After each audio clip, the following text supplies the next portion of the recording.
10 painful steps in the rain turned a helpless victim into a man preparing for war. A billionaire trapped in a wheelchair. A little black girl nobody took seriously. And a fiancée whose face turned white the moment she heard 6 simple words. I can help you walk again. At first, everyone laughed. After all, what could a 9-year-old child from one of Chicago's poorest neighborhoods possibly know that doctors, specialists, and million-dollar treatments didn't?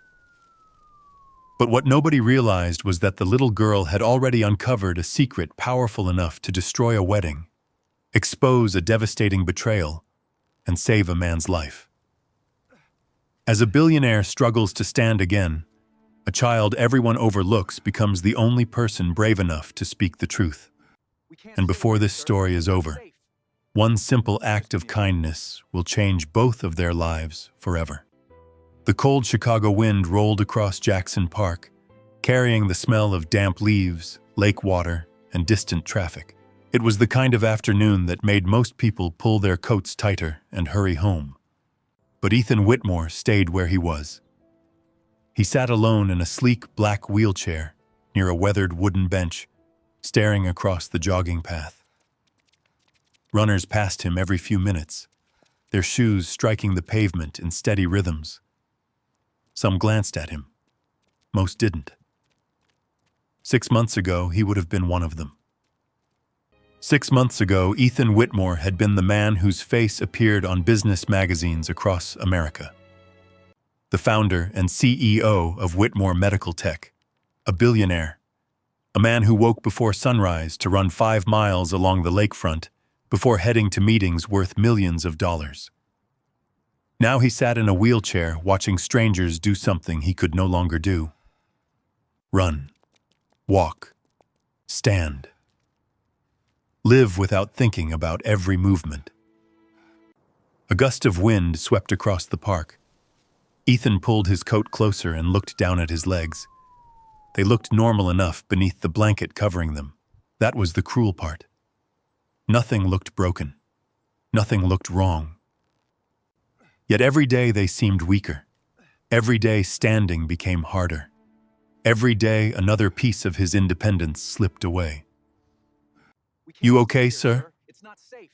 The voice belonged to his driver, Robert, who stood nearby. Ethan forced a smile. As okay as a man can be after hearing his physical therapist tell him to lower his expectations. Robert shifted awkwardly. He had worked for Ethan for nearly 8 years, before the accident, before the hospital, before the wheelchair, back when Ethan had been the strongest person in every room. I'm sorry, sir. Ethan nodded. So am I. The silence stretched between them. Nearby, children laughed on a playground. A dog chased a tennis ball. A young couple walked hand in hand beneath trees painted gold by autumn. Life moved forward. It always did, even when yours felt stuck. Across the street stood St. Matthew's Church. Every Saturday afternoon, volunteers opened a community kitchen for families struggling to make ends meet. People came and went, carrying bags of bread and containers of soup. Ethan often watched them. Not because he had to, because he liked seeing ordinary kindness. These days, kindness felt more valuable than money. His eyes drifted toward the church entrance. Several volunteers were loading empty trays into the building. Among them was a little girl. She couldn't have been older than 9. She wore an oversized coat that looked a few winters too old. Her dark curls bounced as she carried a tray nearly half her size. She disappeared inside. A few minutes later, she came back out holding a paper bag. Then she stopped. Her eyes found Ethan. For a moment, she simply stared. Not rudely, not with pity, just curiosity. Then she started walking toward him. Robert noticed immediately. "Can I help you, sweetheart?" he asked.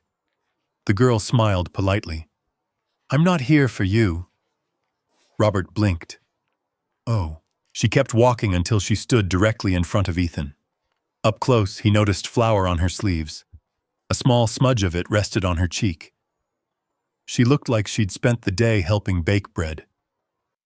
Neither of them spoke for several seconds. Finally, Ethan smiled. "Hello, hello. What is your name?" "Maya." "Nice to meet you, Maya." She nodded. Then she looked directly at his legs, not at the wheelchair. At his legs, like she was studying them. Ethan had become used to people avoiding that. Most people either stared too much or pretended not to notice. Maya did neither. She simply observed. Then she said something that made Robert laugh. Something that made Ethan blink. Something that would change everything. "I can help you walk again." Silence. Complete silence. Even the wind seemed to pause. Robert chuckled awkwardly. "That's very sweet, honey." Maya didn't look at him. Her eyes stayed on Ethan. "I can." Ethan stared at her. For a moment, he wasn't sure whether to laugh or thank her. Instead, he asked gently, "You can?" She nodded. "Yes." Robert rubbed the back of his neck. "Well, that's certainly ambitious." A nearby jogger overheard and smiled. An elderly woman sitting on the next bench shook her head fondly. Children said strange things. That was normal. Ethan forced a smile. "I appreciate that, Maya." She frowned slightly. Not angry. More like someone frustrated that nobody was taking her seriously. "You don't believe me." The directness caught him off guard. Most adults spent their lives avoiding honesty. Children didn't. "I think a lot of doctors have tried," Ethan said carefully. "And none of them helped. Maybe they're trying the wrong thing." Robert laughed again. Maya finally turned toward him. "I wasn't talking to you." The old woman nearby burst into laughter. Even Ethan smiled.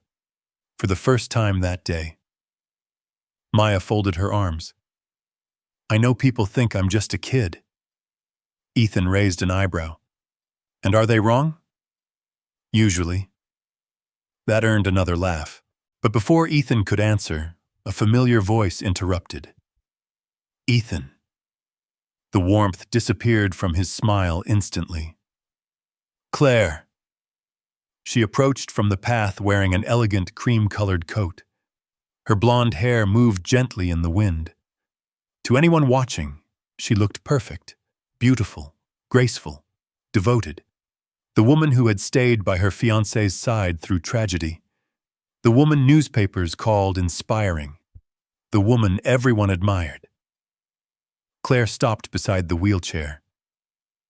"Who's this, Maya?" Ethan said. "We were talking." Claire smiled politely. "Well, hello, Maya." Maya looked up at her. The smile vanished from the little girl's face. Not fear, not dislike. Something else. Recognition. A strange tension settled over her features. Claire noticed it too. Her expression tightened almost imperceptibly. Then Ethan said it. "Maya says she can help me walk again." The reaction lasted less than a second. Most people would have missed it. Ethan almost did. Almost. Claire's smile froze. Her eyes widened. Her face lost color, only for a heartbeat. Then the expression vanished. The perfect smile returned. But Ethan had seen it, and so had Maya. The little girl didn't take her eyes off Claire. Neither of them spoke. The air suddenly felt colder. "That's," Claire said carefully. "That's a very imaginative thing to say." Maya remained silent. Claire looked down at her. Maya looked right back. For reasons Ethan couldn't explain, the moment felt wrong. Strange. Charged. As if two people were having a conversation without words. Finally, Claire laughed softly. "Come on, Ethan. We should get going."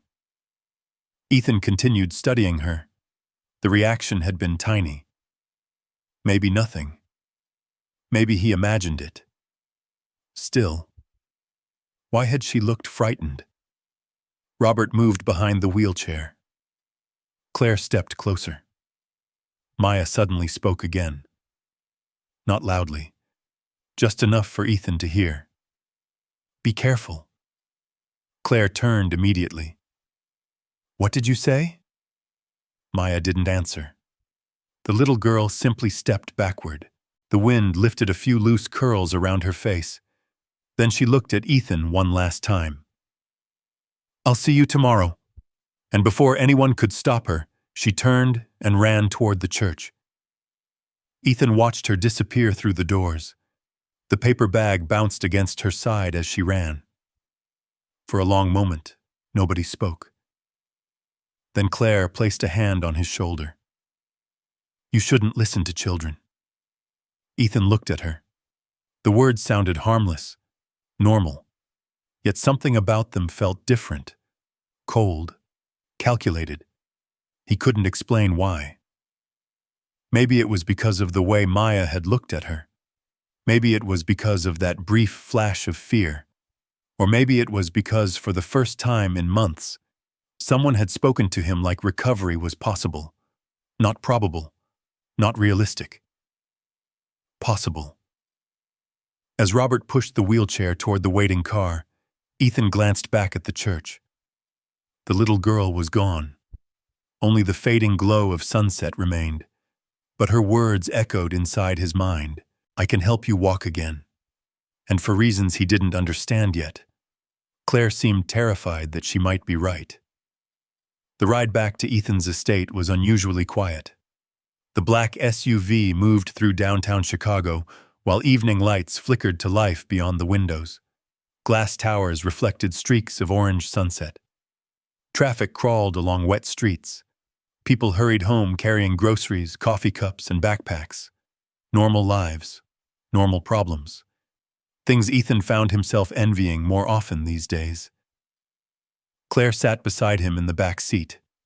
Her hand rested gently on his arm. Anyone watching would have seen a devoted fiancée caring for the man she loved. But Ethan couldn't stop thinking about the expression he'd seen in the park. That brief flash of fear. It had lasted less than a second. Still, it lingered in his mind. You're quiet, Claire said softly. Ethan forced a smile. Just tired. She squeezed his hand. You pushed yourself today. I sat in a wheelchair and watched people jog. Claire laughed lightly. You know what I mean. He nodded. Outside, neon signs reflected across the glass. A family walked into a pizza shop. A group of teenagers crossed the street carrying basketballs. Life seemed to move faster than ever whenever you couldn't keep up with it. Claire leaned closer. You shouldn't let that little girl get your hopes up. The words sounded casual, but Ethan noticed she had brought Maya up again. He hadn't mentioned her once since leaving the park.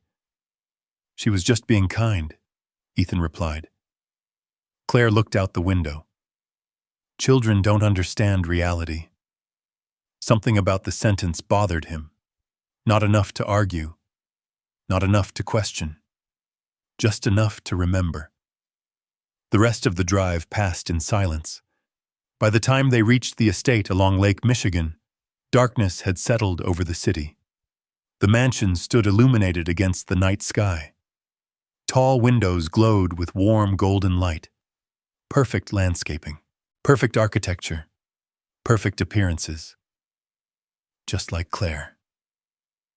Robert helped Ethan out of the SUV and into the house. Claire kissed his forehead. I'll bring your medication in an hour. Medication. The word suddenly sounded heavier than it should have. Ethan pushed the thought away. He was being ridiculous. A child made a strange comment. That was all. Yet long after Claire left the room, Maya's face stayed in his mind, especially the way she had looked at Claire. As if she knew something, as if she'd seen something, as if adults were the only people who didn't understand what was happening. Across the city, Maya Carter was washing soup bowls in the basement kitchen of St. Matthew's Church. The room smelled like bread, onions, and dish soap. Metal trays clattered. Volunteers laughed while stacking chairs. The Saturday meal service had finally ended. Most children Maya's age would have been home watching cartoons. But Maya wasn't most children. She dried another bowl and placed it on a shelf. "You're still working?" Her mother smiled from across the room. Denise Carter looked exhausted. She always looked exhausted. Working 2 jobs had a way of doing that. Yet she still smiled more than most people Maya knew. "Almost done," Maya said. Denise walked over and brushed a loose curl away from her daughter's face. "You helped enough today." "I know, and then why are you still here?" Maya glanced toward the church windows, thinking. Denise recognized that look immediately. "What happened?" "Nothing." "Maya." The little girl sighed. "There was a man in the park." Denise smiled. "That's usually where people are. The man in the wheelchair." "Oh." Now she remembered. Several volunteers had mentioned seeing a wealthy businessman nearby. He seemed sad. Denise nodded. "People can be sad. I told him I could help him walk again." Her mother froze, for exactly 1 second. Then she laughed. "Oh, honey, I can." "Maya!" The girl set down the towel. "You always tell me helping people matters." "It does." "Then why is everyone laughing?" Denise crouched beside her, because she knew this conversation. Maya had been having versions of it her entire life. People underestimated her, ignored her, doubted her. Not because she wasn't smart, because she was young. "People aren't laughing because you're bad," Denise said gently. "They're laughing because you're 9. Maya frowned. "That's not fair." "No." "It doesn't make sense." "No." "Then why do adults keep doing it?" Denise smiled sadly. "Because adults forget what it feels like to be ignored." Maya looked down at the floor.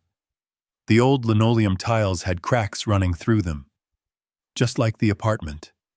Just like the stairwell. Just like most things in their neighborhood. Her mother stood and returned to cleaning. But Maya couldn't stop thinking about the man in the wheelchair, or the woman beside him. Especially the woman. A few minutes later, church volunteer Harold Jenkins entered carrying a box of canned goods. Harold was 72, retired, widowed, and one of Maya's favorite people in the world. He treated children like actual human beings, which automatically made him different from most adults. "Evening, ladies." "Evening, Harold." Maya smiled. Harold immediately noticed something. "What's got you thinking so hard?" She hesitated, then answered honestly. "A man in the park." Harold grinned. "That's how every interesting story starts." Maya didn't smile back. That caught his attention. "What happened?" She explained everything. The wheelchair, the conversation, Claire's reaction, the strange feeling she'd gotten. Harold listened carefully. When she finished, he rubbed his chin. "You think something is wrong?" Maya nodded. "I know something is wrong." Harold studied her face. Many people dismissed Maya because she was young. Harold wasn't one of them. Over the years, he'd learned something. The child noticed things adults missed. Small details, expressions, conversations, patterns, things most people ignored. "What makes you think that?" Maya looked toward the window. The night outside had turned dark. Streetlights cast long shadows across the parking lot. The woman was scared. "Maybe." "No." Harold waited. She wasn't scared of me. Then what was she scared of? Maya swallowed. The truth. The old man remained silent. Not because he agreed. Not because he disagreed. Because he wasn't sure. And that bothered him. Meanwhile, several miles away, Maya's neighborhood prepared for another difficult night. Southside Chicago looked different after dark. The glow of liquor stores mixed with neon on signs. Train tracks rattled overhead. Sirens echoed in the distance. Wind pushed old newspapers across cracked sidewalks. Maya and her mother walked home carrying leftover bread from the church. They lived in a narrow apartment building squeezed between a laundromat and a pawn shop. The hallway smelled like old paint and heating pipes. Their apartment sat on the third floor. Small, crowded, aging, but home, at least for now. Inside, Denise immediately began sorting bills on the kitchen table. Electric bill, water bill, rent notice, past due notice, another past due notice. Maya pretended not to notice. She always noticed. Children in poor families learned to read adult faces before they learned to read books. And lately, her mother's face looked worried, very worried. Denise quickly covered the papers when she saw Maya watching. Homework first. Maya nodded. But neither of them mentioned the envelope marked final notice. Neither of them mentioned the landlord. Neither of them mentioned the possibility that home might not remain home much longer. Later that night, while rain tapped softly against the window, Maya sat on her bed thinking. Most children dreamed about toys, or birthdays, or school. Maya thought about the man in the wheelchair, his eyes, his sadness, his loneliness, the way he'd looked at runners, like someone staring through a window at a life he used to have. She also thought about Claire, the fear, the tension, the expression. Something wasn't right, and she couldn't shake the feeling. Across the city, Ethan lay awake in his enormous bedroom. The mansion was silent. Luxury surrounded him. Expensive furniture, rare artwork, custom lighting. Everything money could buy. Everything except peace. Sleep wouldn't come. Every time he closed his eyes, he saw Maya standing in front of him. "I can help you walk again." A ridiculous statement. An impossible statement. A child's statement. Yet somehow it carried more hope than every medical report he'd received in 6 months. Eventually he turned toward the window. Rain streaked down the glass. Chicago glittered beyond the darkness. And for the first time in a long time, he found himself wondering not whether Maya was wrong, but whether she knew something he didn't. Because somewhere across the city, in a tiny apartment near the train tracks, a little girl everyone ignored was lying awake with the exact same question. And neither of them knew that the answer would change both of their lives forever. The next morning arrived beneath a blanket of gray clouds. Chicago looked cold from Ethan Whitmore's bedroom window. Lake Michigan stretched across the horizon like a sheet of steel. The water reflected the color of the sky. Wind bent the tops of distant trees along the shoreline. Ethan sat awake long before sunrise. Sleep had come in fragments. Every time he closed his eyes, he saw Maya standing in front of him. "I can help you walk again." The words made no sense. Yet somehow they refused to leave him alone. A soft knock sounded on the door. Before he answered, Claire entered carrying a silver tray. Coffee, water, medication. Every morning looked exactly the same. "Good morning," she said warmly. Ethan forced a smile. "Morning." Claire crossed the room and set the tray beside him. "You slept?" "A little." She sat beside him on the edge of the bed. Concern immediately filled her face. The expression was so practiced it almost looked natural. I worry about you. Ethan nodded. I know. Claire handed him 2 white pills. The doctor said consistency matters. The doctor said. Those words had become part of his daily routine. The doctor said. The therapist said. The specialist said. The experts said. For 6 months, everyone had been telling him what his body could no longer do. Walk, run, climb stairs, lead his company, control his life. Slowly, piece by piece, independence had been replaced by instructions. Ethan took the pills, swallowed them with water. Claire watched carefully, just like she always did. Then she smiled. Good. The moment passed. Normal, routine, completely ordinary. Yet for the first time, Ethan found himself looking at the pills differently. Not because he suspected anything. Not yet. Because Maya's words had planted something dangerous. A question. Questions were powerful things, especially when they refused to die. An hour later, Robert wheeled Ethan through the enormous halls of the Whitmore estate. The mansion overlooked Lake Michigan from nearly every room. Glass walls, imported stone, custom artwork. Everything expensive. Everything impressive. Everything that once mattered. Now Ethan barely noticed it. The wheelchair rolled across polished floors. The sound echoed through the empty house. He hated that sound. 6 months ago, he had climbed mountains. Now people pushed him from room to room. The humiliation never disappeared, no matter how much he pretended otherwise. Your board meeting starts in 30 minutes, Robert said. Ethan sighed. Wonderful. The board meeting happened in a private conference room inside the estate. It had become easier than traveling downtown. At least that was what everyone kept telling him.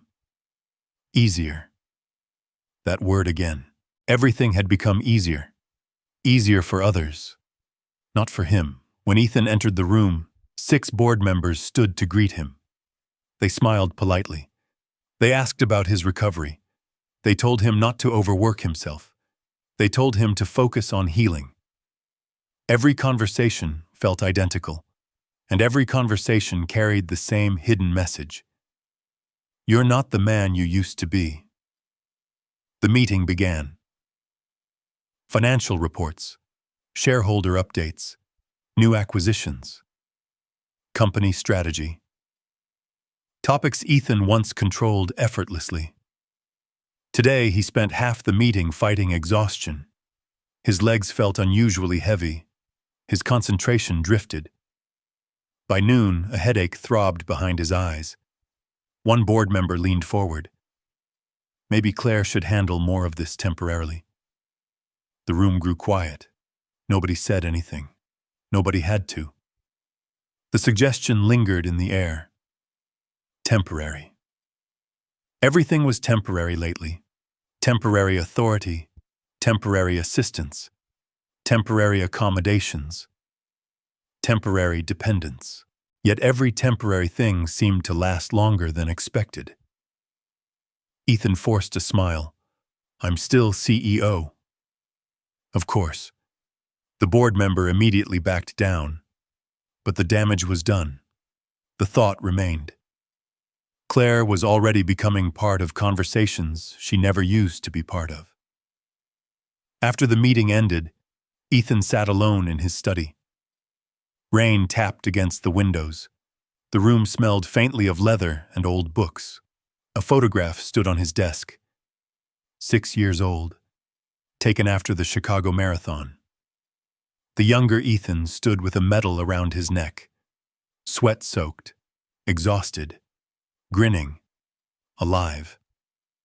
He picked up the frame, studied it. That man felt like a stranger now. A knock interrupted his thoughts. Claire entered. You missed lunch. I wasn't hungry. She walked behind him and rested her hands on his shoulders. To anyone watching, it would have looked loving, supportive, perfect. You need to take care of yourself. Ethan stared at the marathon photo. I used to run 26 miles. Claire's smile faded slightly. Ethan, I remember finishing that race. His voice softened. I thought that version of me would always exist. Claire squeezed his shoulder. Life changes. The words sounded harmless, but something about them unsettled him. Life changes. Maybe. Or maybe someone changes it. The thought appeared suddenly, unexpectedly, then vanished. Yet it left a mark. Across the city, Maya Carter was having a very different day. The old school building sat beneath elevated train tracks. Every few minutes, the entire structure vibrated. Desks rattled, windows trembled. Students barely noticed anymore. They had grown up with the noise. Maya sat near the back of her classroom. Her notebook was filled with sketches. Not cartoons. People. Faces. Observations. She liked studying people. Sometimes they revealed things before they spoke. The boy beside her leaned over. You talking to another billionaire today? A few kids laughed. Maya ignored them. The teasing wasn't new. Nothing about being poor was new. Nothing about being different was new. At recess, two girls whispered as Maya walked by. One pointed at her shoes. Another laughed. Maya kept walking. She had learned something a long time ago. People who needed to make others feel small usually felt small themselves. The lesson didn't stop the hurt, but it helped. Later that afternoon, she left school and headed directly to St. Matthew's Church. The smell of fresh bread greeted her before she reached the door. Inside, volunteers prepared meals for the evening service. Denise was already working. Harold sat near the kitchen window drinking coffee. When he saw Maya, he smiled. There's my favorite detective. Maya laughed. Detective? You spend all day observing people. He pointed toward a chair. Come sit. She did. Harold studied her face. Still thinking about the man in the wheelchair? Maya nodded. I think about him a lot. Why? She looked out the window. The answer came easily. Because he's lonely. Harold's expression softened. Lonely? Everybody talks to him like he's broken. The old man remained silent. Maya continued. They talk around him, not to him. Harold slowly nodded. There was wisdom in that observation. More wisdom than most adults possessed. Maybe. Maya folded her hands. The woman talks for him. Claire? Yes. Harold watched her carefully. And that bothers you? Maya thought for a moment, then nodded. She acts like he belongs to her. The old man stared into his coffee. Something about that sentence unsettled him.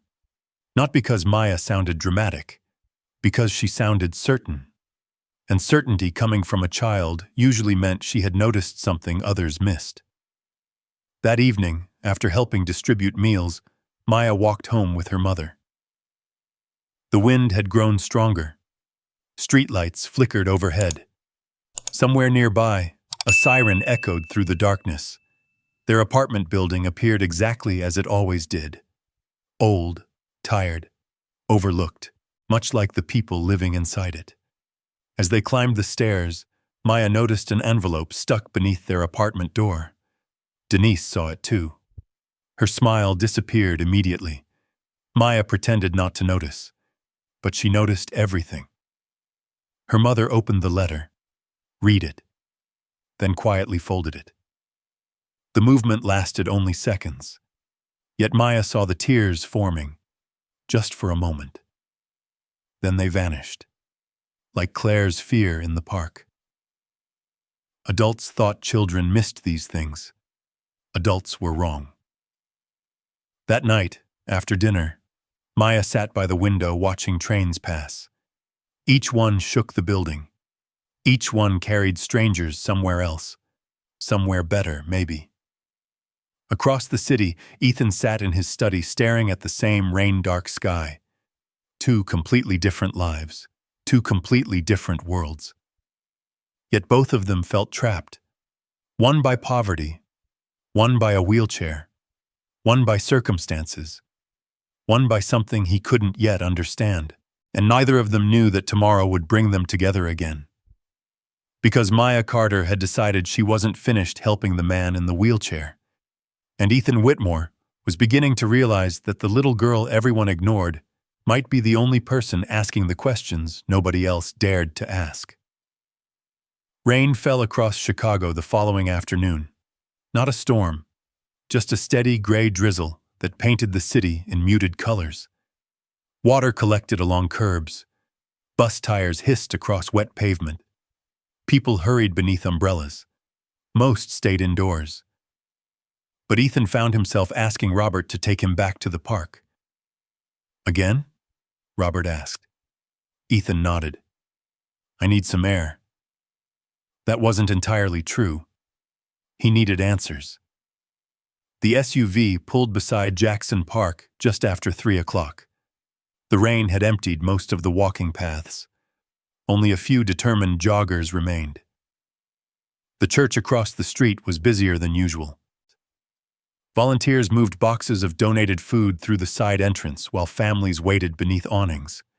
Robert rolled Ethan beneath a covered pavilion overlooking the lake. Gray waves rolled against the shore.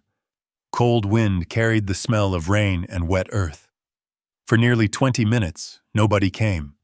Ethan began wondering if Maya would show up at all. Then he saw her. The little girl emerged from the church carrying 2 bags of bread nearly as large as she was. Her oversized coat looked even bigger in the rain. Water dripped from her curls. She spotted him immediately. A smile crossed her face. Not excitement, not surprise. More like recognition, as if she'd expected him to come back. She handed the bread to an elderly woman waiting nearby, then hurried across the street. When she reached the pavilion, she stopped in front of Ethan. I knew you'd come. Ethan laughed softly. You did? She nodded. You looked like somebody thinking about something. Is that unusual? For grown-ups? She shrugged. Sometimes. The answer made Robert chuckle. Maya turned toward Ethan. Did you practice standing? Ethan blinked. Practice standing? Yesterday. I was busy. She looked disappointed. You should practice. I can barely stand. That's why you practice. The certainty in her voice was almost funny. Almost. But Ethan noticed something. Maya never spoke to him like a patient. She spoke to him like a person. That felt surprisingly rare. The rain continued falling. For a few moments they watched the lake in silence. Then Ethan asked the question that had followed him for 2 days. Why did you tell me to be careful? Maya's expression changed immediately. The playful confidence vanished. Now she looked serious. Older somehow. She glanced toward the church, then back toward Ethan. Finally, she lowered her voice. Because of her, Claire. The name didn't need to be spoken. Ethan felt his stomach tighten. What about her? Maya hesitated. For the first time since meeting her, she seemed uncertain. Not scared, just careful. Like someone deciding how much truth another person was ready to hear. Before she could answer, thunder rumbled somewhere over the lake. The sound echoed across the water. Maya looked down at her shoes, then spoke quietly. A few weeks ago, I saw her. Ethan remained silent. Outside church. Doing what? The little girl reached into her coat pocket. Slowly, carefully. When her hand emerged, she was holding a tiny plastic bag. Inside sat a single white pill. Ethan stared at it. The world seemed to narrow. The rain, the traffic, the lake. Everything faded. Only the pill remained. I found this. His voice sounded distant. Where? Near the church parking lot. Maya swallowed. She dropped it. Robert looked confused. What does that prove? Maya ignored him. Her eyes remained on Ethan. She didn't know I saw. Ethan couldn't stop staring at the pill. It looked ordinary, harmless, exactly like the pills Claire gave him every morning. His heartbeat quickened. A coincidence. It had to be. Millions of people took white pills. Millions. Still, his chest felt strangely tight. What did you do with it? Maya brightened slightly. The answer seemed important to her. I showed Mr. Harold. The man from the church? She nodded. He used to be a pharmacist. Ethan sat up straighter. What did he say? The rain suddenly seemed louder. Maya glanced around again, then stepped closer. He said it didn't look right. Something cold moved through Ethan's stomach. What does that mean? He said it wasn't medicine he recognized for helping legs get stronger. Robert crossed his arms. That's not exactly scientific. I know. Maya nodded. But that's not all. The little girl looked down at the plastic bag. I asked him why someone would take medicine like that. Ethan's pulse quickened. And? He said some medicines can make muscles weaker if people take them for a long time. Silence. Nobody spoke. Rain tapped against the pavilion roof. Cars moved through puddles. A train horn echoed somewhere in the distance. The city continued normally. Yet Ethan felt like something inside him had shifted. Not certainty, not proof, just possibility. A terrible possibility. No. The word left his mouth before he realized he'd spoken. Maya watched him carefully. Ethan shook his head. No. Claire wouldn't do that. She couldn't. She had sat beside his hospital bed, held his hand, cried when doctors delivered bad news, canceled vacations, postponed her life, supported him, loved him. Didn't she? The questions came faster now. Too fast. His head hurt. Maya's voice softened. I didn't want to upset you. Ethan looked away toward the lake. Dark water rolled beneath dark clouds. He remembered every morning pill, every evening pill, every doctor appointment, every explanation, every setback, every promise that recovery simply took time. Maybe it was all true. Maybe. Then why did Claire look terrified? The question returned. Again, and again, and again. Ethan? Maya's voice sounded small now, concerned. He looked back at her. The little girl suddenly seemed frightened she had hurt him. Not physically, emotionally, like she regretted speaking. And that realization struck him harder than anything else. Maya wasn't trying to gain something. She wasn't asking for money. She wasn't asking for favors. She wasn't asking for attention. She was trying to help. That's all. Purely. Honestly. Help. The kind of help that expected nothing in return. The kind of help most adults forgot existed. Ethan slowly reached toward the plastic bag. Maya handed it to him. He studied the pill. A simple white tablet. Nothing remarkable. Yet it felt heavier than stone. What if you're wrong? He asked quietly. The question surprised her.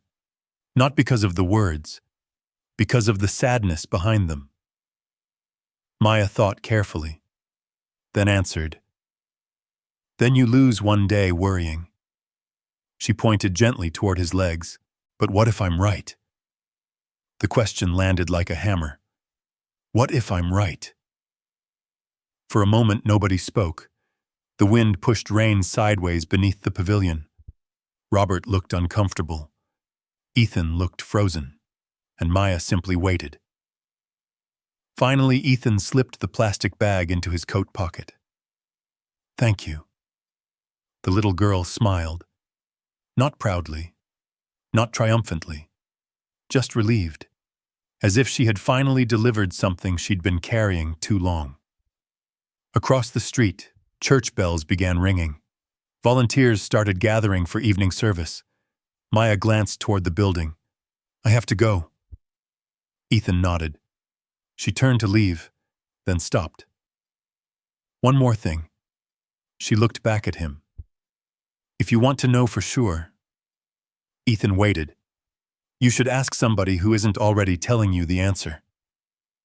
The statement sounded impossibly wise coming from a 9-year-old. Then she ran back toward the church, her coat flapping in the rain, her small figure disappearing through the doors. Ethan watched until she vanished. Only then did he reach into his pocket and touch the plastic bag again. Robert finally broke the silence. "Do you believe her?" Ethan stared at the church entrance. "No." But the answer didn't sound convincing, not even to him. Because for the first time since his accident, a possibility existed that terrified him more than losing the use of his legs. The possibility that his condition wasn't getting worse on its own. The possibility that someone wanted it to. And somewhere deep inside, a question was beginning to grow. A question he could no longer ignore.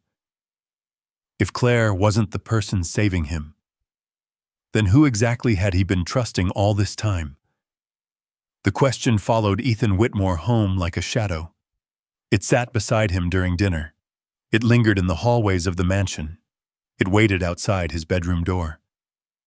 And when he finally lay down that night, staring at the ceiling above his bed, the question remained. Who? The rain continued long after midnight. Water streaked down the enormous windows overlooking Lake Michigan. The world outside looked blurred, uncertain. Much like Ethan's thoughts, for 6 months he had trusted doctors, therapists, reports, specialists, and Claire. Especially Claire, the woman who had never left his side, the woman everyone admired, the woman who cried when he suffered, the woman who reminded him to take every pill, the woman Maya seemed afraid of. The contradiction made his head ache. Around 2 a.m, Ethan finally fell asleep. His dreams were strange. He dreamed he was running, not fast, not far, just running. His feet hit pavement, his lungs burned, his body moved effortlessly, the way it used to, the way it was supposed to. Then suddenly he looked down. The pavement vanished. His legs vanished, and a wheelchair appeared beneath him. He woke with a gasp. Sweat covered his forehead.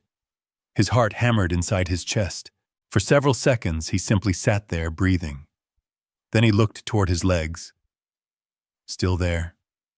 Still weak. Still his. At least for now.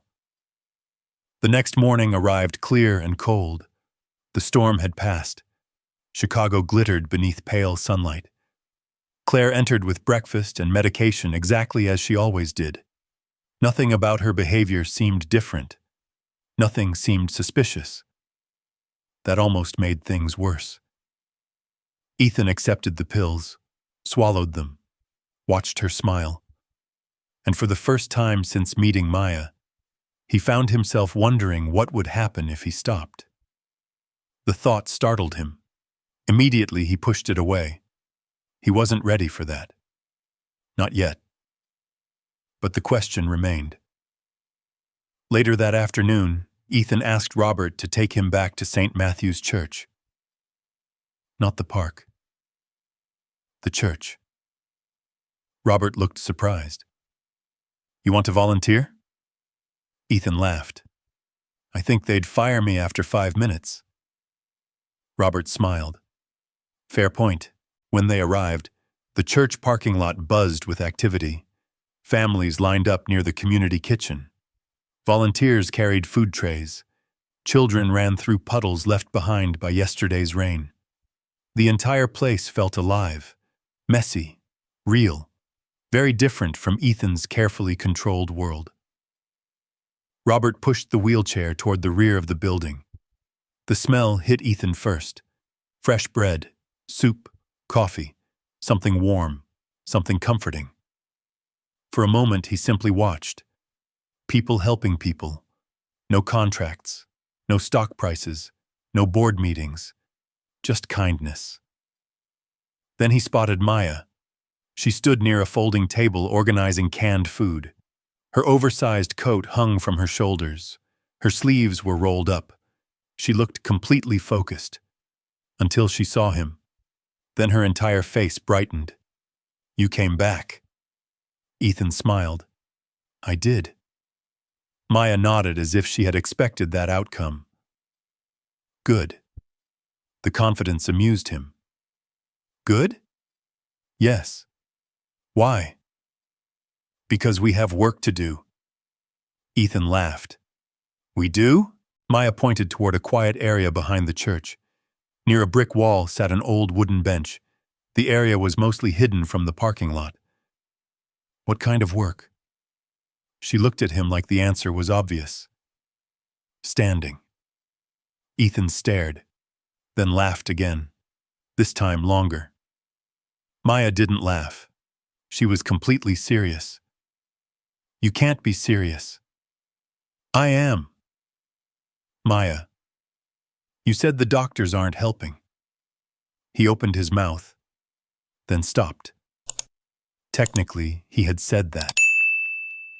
So we try. The simplicity of her logic was almost impossible to argue with. Ethan shook his head. "I can't." "You don't know that." "I do." "You haven't tried." "I try every day." "No." Maya folded her arms. "You sit every day." The words hit harder than she intended, or maybe exactly as hard as she intended.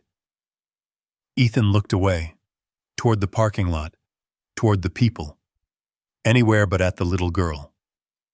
Because deep down, he knew she was right. Not entirely, but enough. After months of disappointment, he had stopped fighting, stopped hoping, stopped believing improvement was possible. The realization hurt. Maya's voice softened. "I'm not trying to be mean." "I know. You just look like someone who gave up." That hurt even more. Because it was true. For several moments, neither of them spoke. A church bell rang somewhere inside the building. The wind moved through nearby trees. Leaves skittered across the pavement. Finally, Ethan sighed. "What exactly do you want me to do?" Maya pointed toward the bench. "Go there." Robert looked uncertain. "Sir?" Ethan held up a hand. "It's okay." The driver stepped back. Maya rolled the wheelchair closer to the bench.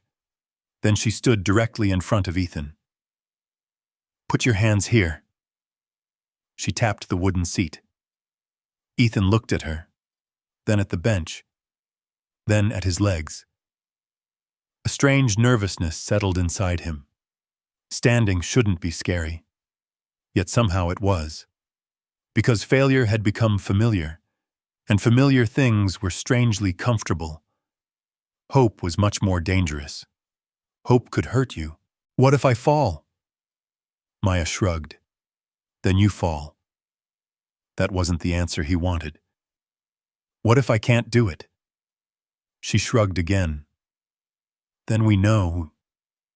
Ethan stared at her. Children weren't supposed to be this stubborn. Then again, neither was he. Slowly he leaned forward, placed both hands on the bench. The wood felt cold beneath his palms. His heart began beating faster.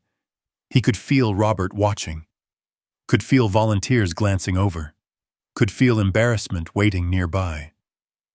Ready. Patient.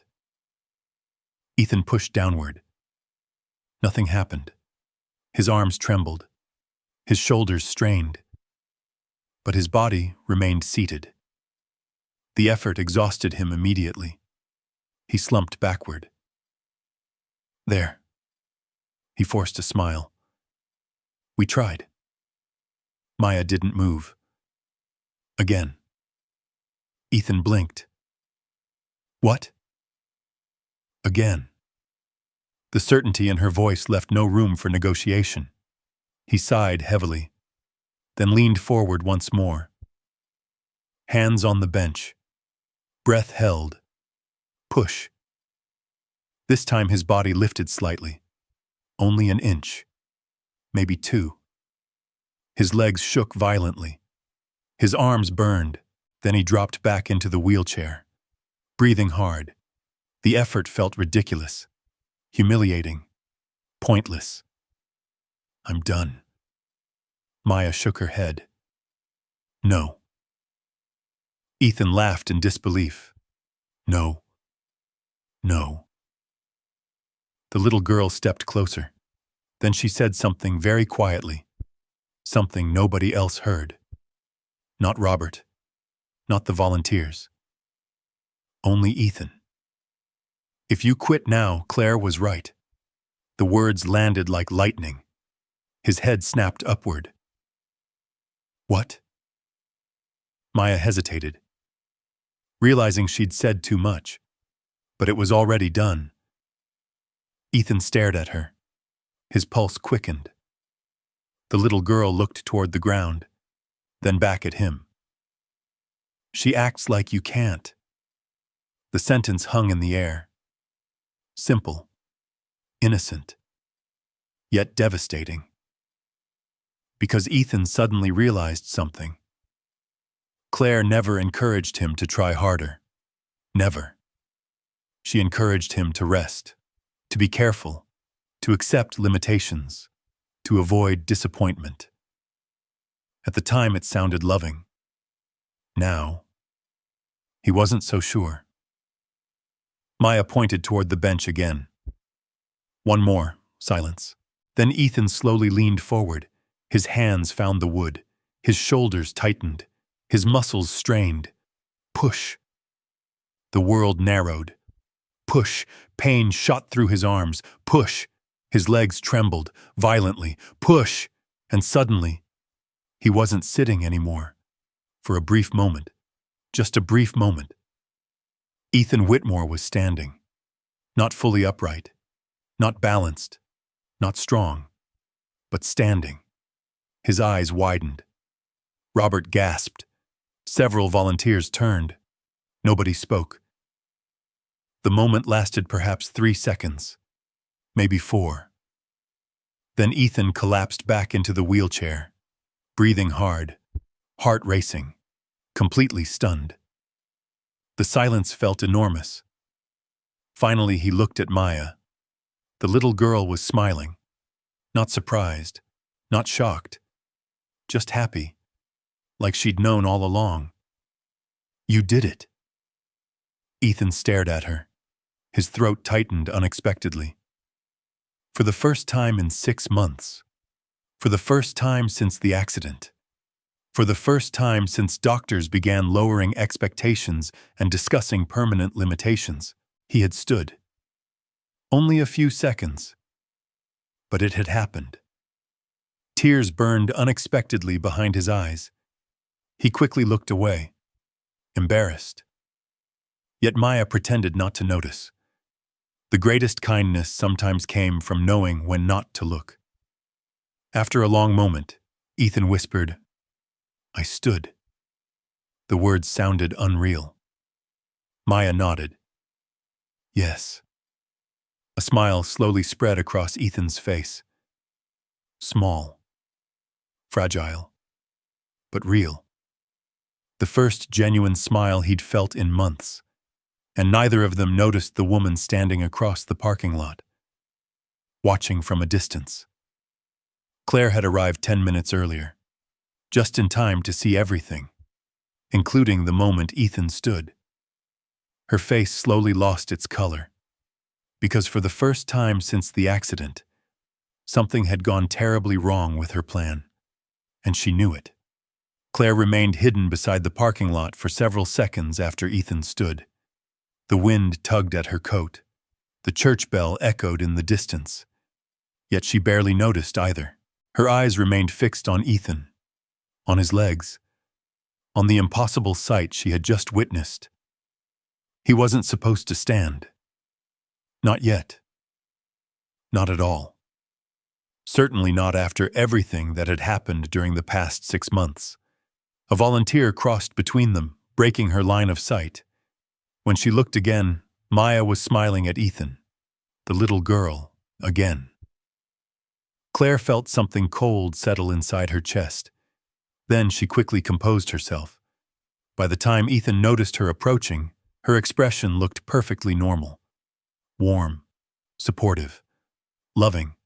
The same expression she showed everyone. Ethan. He turned. A strange mixture of emotions crossed his face. Excitement. Confusion. Hope. Real hope. Claire hated how dangerous hope could be. "You came," Ethan said. "I thought I'd surprise you." Her gaze shifted briefly toward Maya. The girl met her eyes without flinching. For a moment, neither spoke. Then Claire smiled. "Hello again, Maya."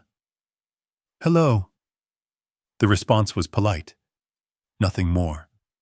Nothing less. Claire turned back toward Ethan. "You look tired." Ethan laughed softly. "I just stood up. I heard." Something flickered in her eyes. Gone before anyone else could notice. But Maya noticed. She always noticed. "That's wonderful," Claire continued. "Maybe your therapy is finally working." The words sounded supportive, yet something about them felt rehearsed. Even Ethan noticed. Not enough to accuse her. Not enough to challenge her. Just enough to make him wonder. Again, and again, and again. That evening, the mansion felt different. Not physically. Emotionally. The walls were the same. The furniture was the same. The view of Lake Michigan was the same.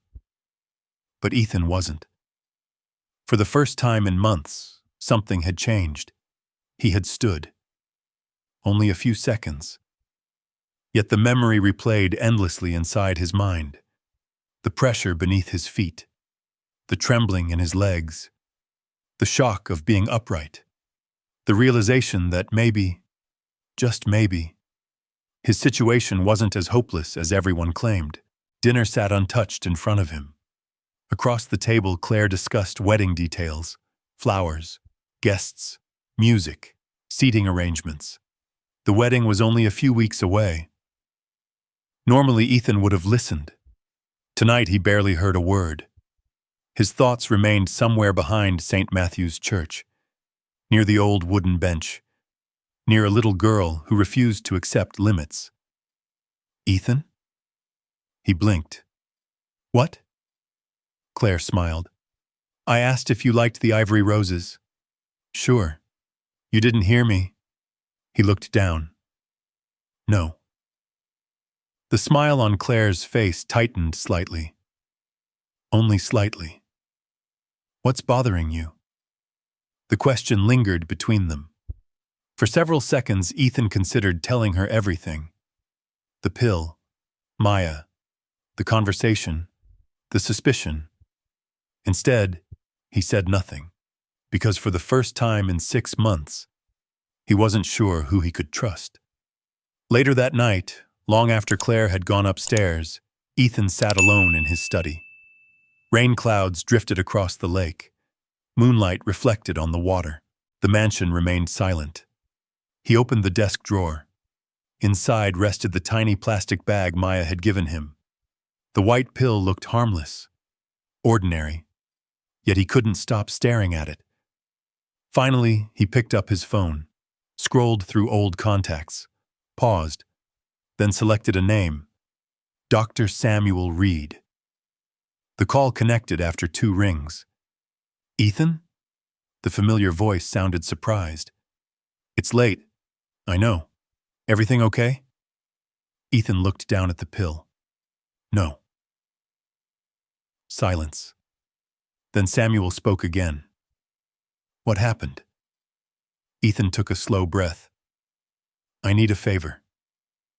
The following afternoon, a black sedan pulled quietly into the rear entrance of the Whitmore estate. No company logo, no medical markings, nothing that would attract attention. Dr. Samuel Reed stepped out carrying a leather bag. He was in his late 60s, silver-haired, sharp-eyed, one of the few physicians Ethan trusted completely. Years earlier, Samuel had treated Ethan's father. Their families went back decades. Unlike the specialists Claire preferred, Samuel had never cared about publicity, or appearances, or billing hours.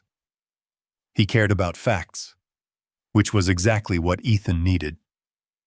They met in the study, alone, no assistants, no nurses, no Claire. Samuel immediately noticed the tension. You look worried. I am. Ethan reached into his pocket, removed the plastic bag, placed it on the desk.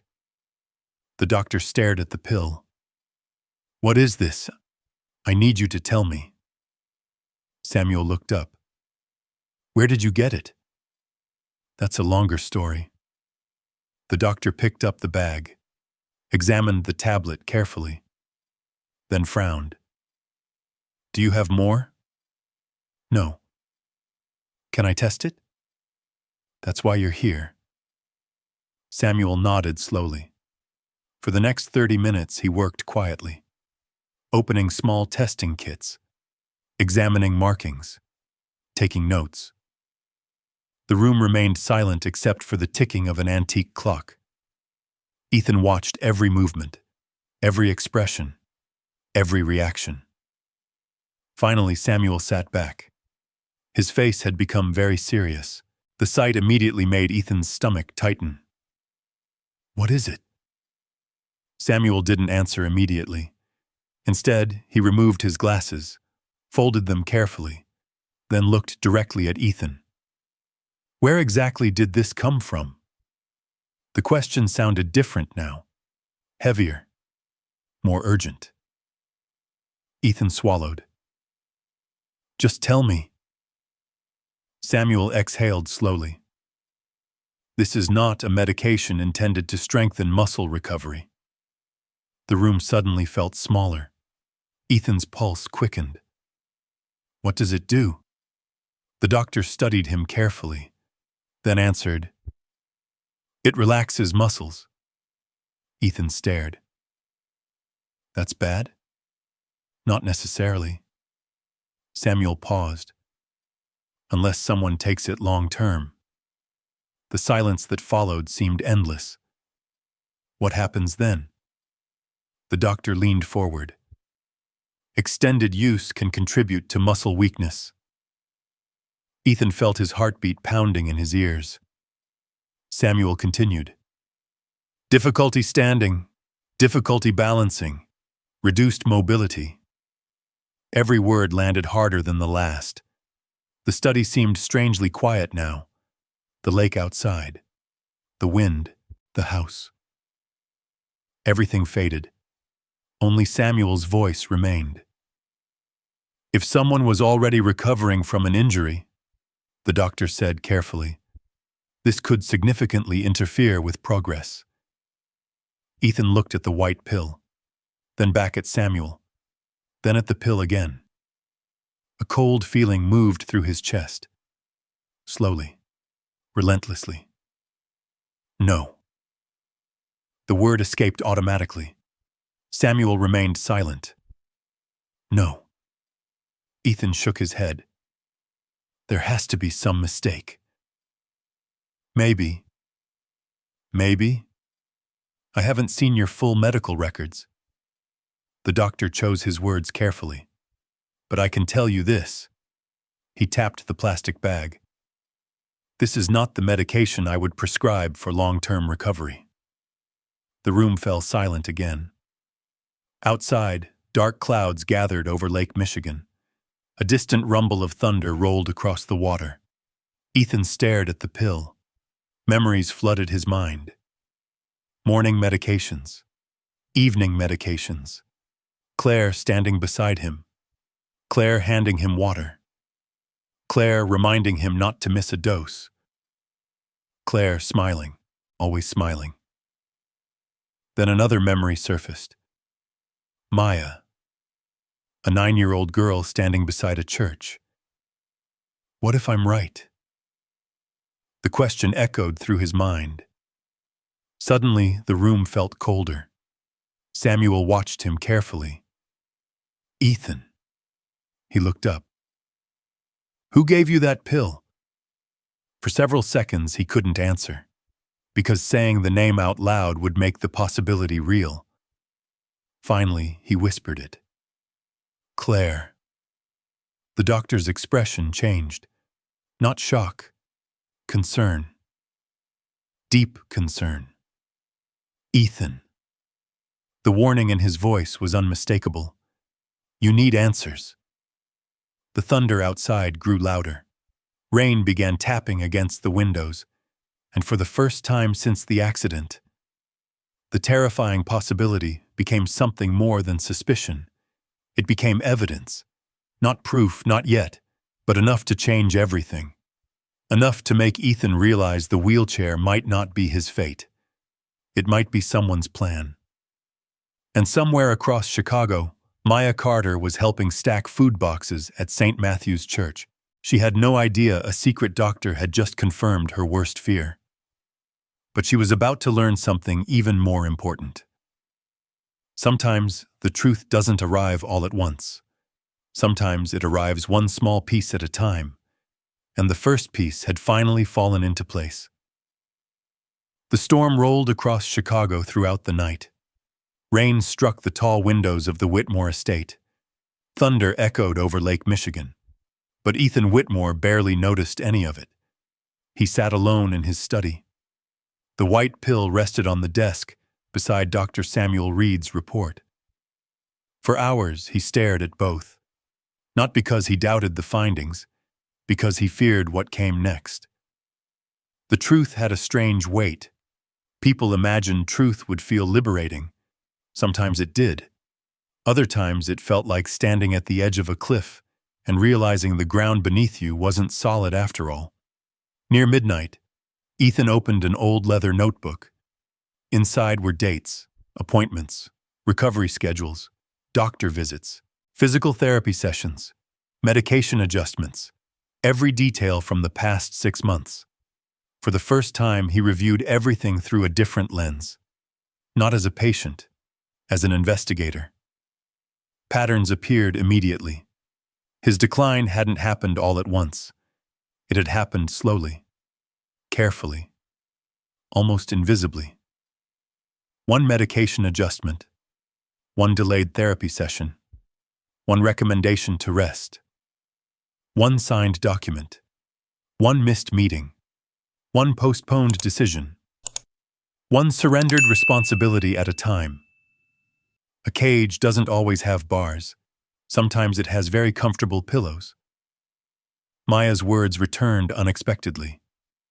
The thought sent a chill through him. The next morning arrived bright and cold. Sunlight reflected across the lake. The mansion looked peaceful, beautiful, normal. Claire entered carrying breakfast. Her smile appeared flawless. Good morning. Ethan looked up from his newspaper. Morning. She handed him his pills. The familiar routine. The familiar gesture. The familiar lie. For the first time, Ethan didn't feel sadness. He felt anger. Not explosive anger. Something colder. Something quieter. The kind of anger that thinks. He accepted the pills, pretended to swallow, then drank water. Claire watched carefully. satisfied, exactly as she always did. After she left, Ethan walked, or rather rolled, into the bathroom. He leaned over the sink, spat the pills into a tissue, then stared at them. The simple act felt strangely powerful, the first decision he had made for himself in months. That afternoon, another visitor arrived through the rear entrance. Patricia Miles, his attorney, friend, trusted advisor for nearly 15 years. Unlike the corporate lawyers who filled boardrooms with polished language, Patricia preferred uncomfortable truths, and Ethan needed uncomfortable truths. They met in the study. She immediately noticed the tension. "You look terrible." Ethan laughed softly. "Nice to see you too."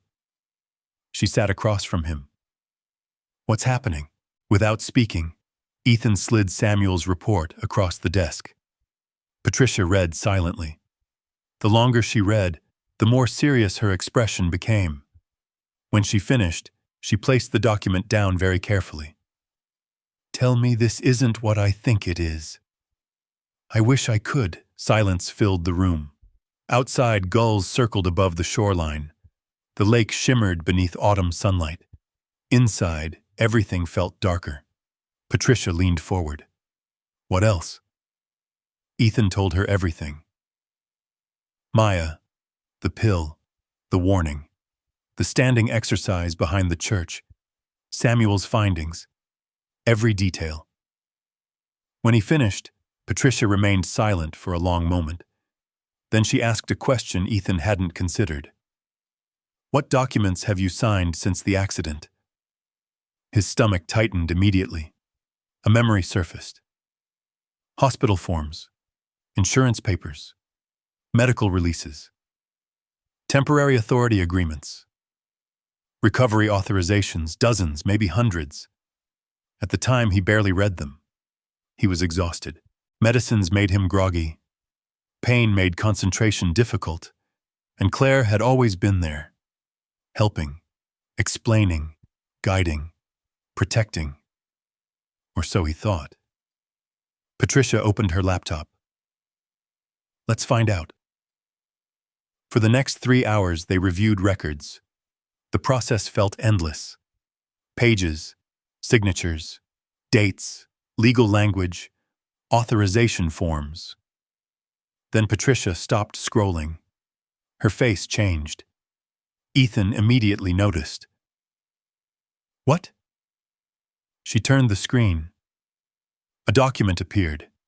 His signature sat neatly at the bottom. The date was 4 months earlier, a month after the accident. "What is it?" Patricia frowned.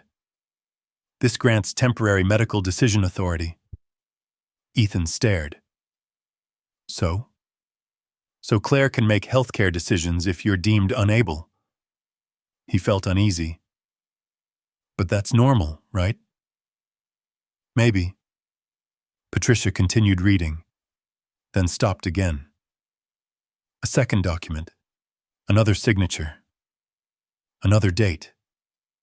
Her expression darkened further. "What now?"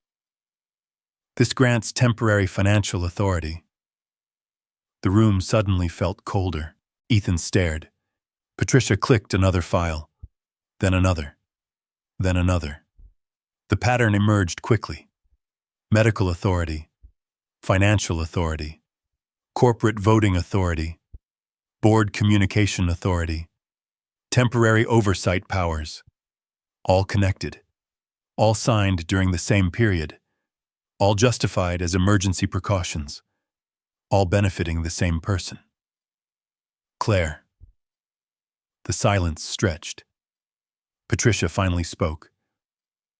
"Ethan." He looked up. "Do you remember signing these?" His mouth opened, then closed, because the honest answer was no. Not clearly. Fragments, vague memories, hospital rooms, medication, pain, voices, clipboards, but not certainty. Never certainty. Patricia leaned back slowly.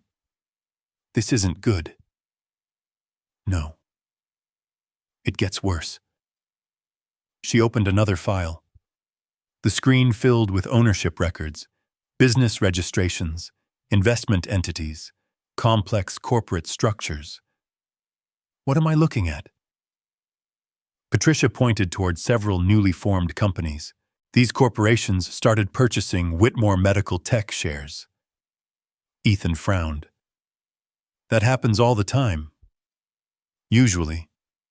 She clicked again. A chart appeared. Then another. Then another. Lines connected companies, ownership structures, holding groups, financial trails, a web, complicated, deliberate, hidden. Patricia exhaled slowly. These companies appear unrelated. And? They aren't. Ethan felt his pulse quicken. She pointed toward a name buried deep inside multiple filings. Not directly, indirectly. Several layers removed, but visible. Claire Lawson. The room went completely silent. The clock ticked. The lake shimmered. A distant boat horn echoed across the water. Everything else disappeared. Ethan stared at the screen. No. Patricia didn't answer. No. This time his voice sounded weaker. Not denial, shock. Patricia nodded slowly. She's been acquiring influence. The words felt unreal.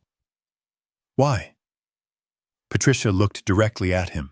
Because if doctors declare you permanently unable to manage the company... She didn't finish.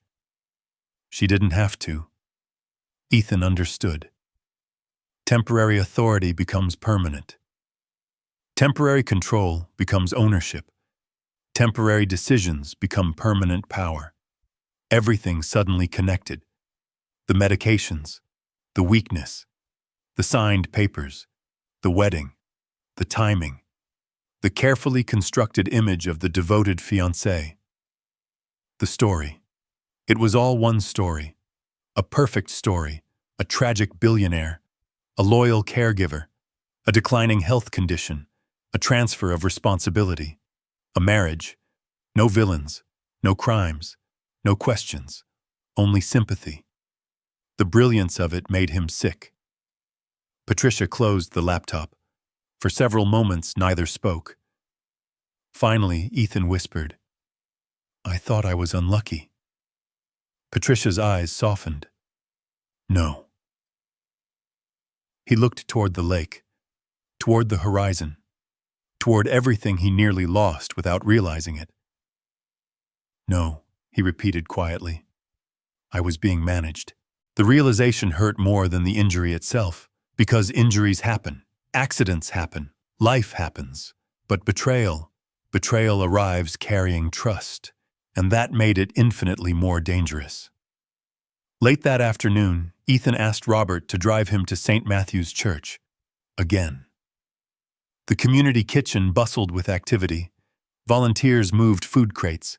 Children played near the parking lot. The scent of fresh bread drifted through the air. Life. Simple life. Nothing hidden. Nothing complicated. When Maya spotted him, she immediately ran over. You came back. Ethan smiled. Looks like I did. She studied his face carefully. You found something. The statement wasn't a question. He laughed softly. You really are observant. Maya shrugged. You look different. Ethan stared at the little girl, at her worn sneakers, her oversized coat, the flower still dusting one sleeve. A child. Just a child. And yet she had seen what an entire city had missed. He lowered his voice. You were right. Maya didn't celebrate, didn't smile, didn't look surprised. She simply nodded, as if truth didn't become more true because someone finally believed it. What happened? she asked. Ethan looked toward the church, then toward the people waiting for meals, then back at Maya. The wheelchair wasn't the plan. She frowned. What was? He exhaled slowly. Control. The little girl thought about that, then nodded once, like she understood far more than most adults, because maybe she did. And neither of them noticed the eviction notice sitting inside Maya's apartment across town, or the tears her mother would hide later that evening, or how little time remained before everything reached a breaking point. Because some storms arrive loudly, others arrive quietly, and the quiet ones are often the most dangerous of all. The first sign came in a plain white envelope. No dramatic phone call. No angry landlord pounding on a door. No shouting. Just a thin envelope slid beneath the door of apartment 3B, easy to miss. Easy to ignore. The kind of thing people walked past every day. But Denise Carter knew exactly what it was the moment she saw it. She stood frozen in the tiny kitchen. The evening light from the window cast long shadows across the worn linoleum floor. Outside, a train thundered past the building. The walls rattled. The dishes trembled. Inside, Denise slowly opened the envelope. Maya was setting the table nearby. She pretended not to look, but she always looked. She always noticed. Her mother's face changed before she finished reading. The smile disappeared. The shoulders sank. The eyes became tired, older. Maya knew that look. It was the same look her mother wore whenever bills arrived. The same look she wore after long shifts at the church kitchen. The same look she wore when she thought nobody was watching. Denise folded the paper immediately. Too quickly. Mama? It's nothing. The answer came too fast, which meant it wasn't nothing. Maya continued placing forks beside paper plates. Was it bad? No. The lie sounded gentle, almost loving, which somehow made it sadder. That night they ate vegetable soup and bread left over from the church. The apartment smelled warm, despite the cold creeping through the old windows. A lamp flickered in the corner. Traffic drifted up from the street below. Everything looked normal. Everything felt fragile. After dinner, Maya found the envelope sitting partially hidden beneath a stack of church flyers. She didn't touch it. She didn't need to. The large red letters were visible from across the room, final notice. Her stomach tightened. She looked toward the bedroom where her mother was folding laundry. Suddenly, she understood. Not every detail, but enough. Later that night, after Denise had fallen asleep, Maya sat by the window watching trains pass. The city lights blurred in the glass. The world looked bigger from here. Bigger than their apartment. Bigger than their problems. Yet somehow their problems felt enormous. The church barely paid enough. Rent had increased again. Food costs had risen. And now, this. Maya pulled her knees to her chest. For the first time in weeks, she wasn't thinking about Ethan. She was thinking about home. The possibility of losing it. The possibility of seeing her mother's smile disappear completely. A soft knock interrupted her thoughts. Denise stood in the doorway. You should be sleeping. Maya turned. You too. Her mother smiled weakly, then sat beside her.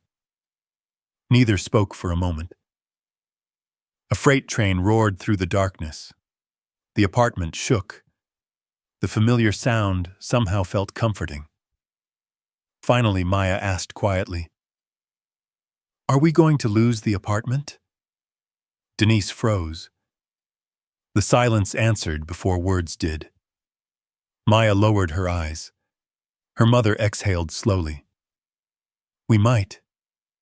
The honesty hurt, but not as much as another lie would have. Maya nodded. Okay. Denise looked surprised. Okay? The little girl shrugged. We still have each other. For several seconds, Denise couldn't speak, because children weren't supposed to comfort parents. Not like this. Yet Maya always seemed to find a way. Finally, Denise pulled her daughter close, and for a long moment, they sat together watching trains pass beneath the Chicago night. Neither of them knew how little time remained. Across the city, Ethan Whitmore sat in his study reviewing documents. Stacks of files covered the desk: corporate reports, legal agreements, financial records. Every page revealed another layer, another deception, another carefully hidden truth. The deeper he looked, the worse it became. Patricia had been right. Claire's plan wasn't emotional. It wasn't impulsive. It wasn't the act of someone making desperate decisions. It was strategic. Months of preparation, months of positioning, months of waiting. The realization left Ethan exhausted. He leaned back in his chair. The lake beyond the windows glowed silver beneath moonlight. A memory surfaced. Maya standing behind the church. You stand first. Then you can help everyone. At the time, the words seemed simple. Now they felt important. Because despite everything he had learned, despite the evidence, despite the betrayal, he still couldn't walk. Not really. Not yet. The next afternoon, he returned to St. Matthew's Church. As usual, Maya was helping unload donations. As usual, she smiled when she saw him. But Ethan noticed something immediately. Something was different. The smile didn't quite reach her eyes. You okay? Maya nodded. Too quickly. Exactly the way her mother had. Ethan recognized the lie immediately, because he had spent 6 months surrounded by lies. You sure? Another shrug. I'm fine. No, you're not. Maya looked away. Toward the church. Toward the volunteers. Anywhere but at Ethan. For several moments, she remained silent. Then finally she whispered, We might lose our apartment. The words came out so quietly, Ethan almost missed them. His chest tightened. What? She forced a smile. A brave smile. The kind children wore when they didn't want adults worrying. It's okay, no. It wasn't okay. Ethan looked around. The church, the volunteers, the parking lot. This was the girl who had saved him. The girl who had asked for nothing. The girl who spent her free time feeding strangers, helping elderly people, carrying donations, giving away food she barely had herself. And now she was facing something terrifying. Alone. A familiar feeling rose inside him. The urge to help, immediately. He reached for his wallet. Maya's eyes widened. No. Ethan paused. What? No. The answer was firm. Unexpectedly firm.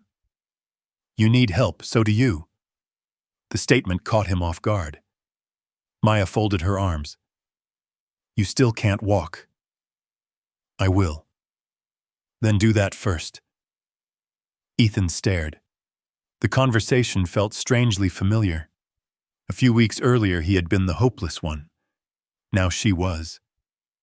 Yet somehow she still focused on him. You don't understand. Maya shook her head. No. You don't understand. She pointed toward his legs. You stand first. The same words. Again. Simple.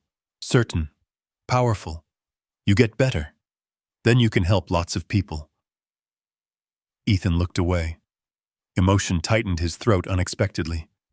The little girl was worried about losing her home, and she was still thinking about helping others. Still thinking about him. The realization hurt, because it reminded him of something he hadn't felt in a very long time. Perspective. Money couldn't buy what Maya possessed: character, kindness, strength, the kind of strength that survived hardship, the kind that couldn't be measured on balance sheets. That afternoon, they practiced again behind the church. The old wooden bench waited beneath golden autumn sunlight. Leaves drifted through the air. The city buzzed beyond the parking lot. Life continued. Ethan placed both hands on the bench, pushed upward. His legs shook. But this time he stood longer. 5 seconds, then 10, then 15. Maya smiled. "See?" Ethan laughed. "You're impossible." "No." She grinned. "I'm right." For the first time all week they both laughed. A small moment. A needed moment. A brief escape from everything threatening to overwhelm them. But neither noticed the black luxury SUV parked across the street, or the woman sitting inside watching them. Claire's fingers tightened around the steering wheel. Her expression darkened. Because Ethan was changing, getting stronger, asking questions, thinking for himself again. And every day that happened, her carefully built future slipped a little farther away. She reached for her phone, dialed a number, waited. When someone answered, her voice dropped low. "We may have a problem." The words disappeared into the afternoon wind. Across the street, Ethan managed to stand for nearly 20 seconds, the longest yet. And Maya clapped proudly. Neither knew the danger growing around them. Neither knew Claire was beginning to panic. And desperate people often made desperate decisions, especially when they were close to losing everything. The change was subtle at first, almost invisible.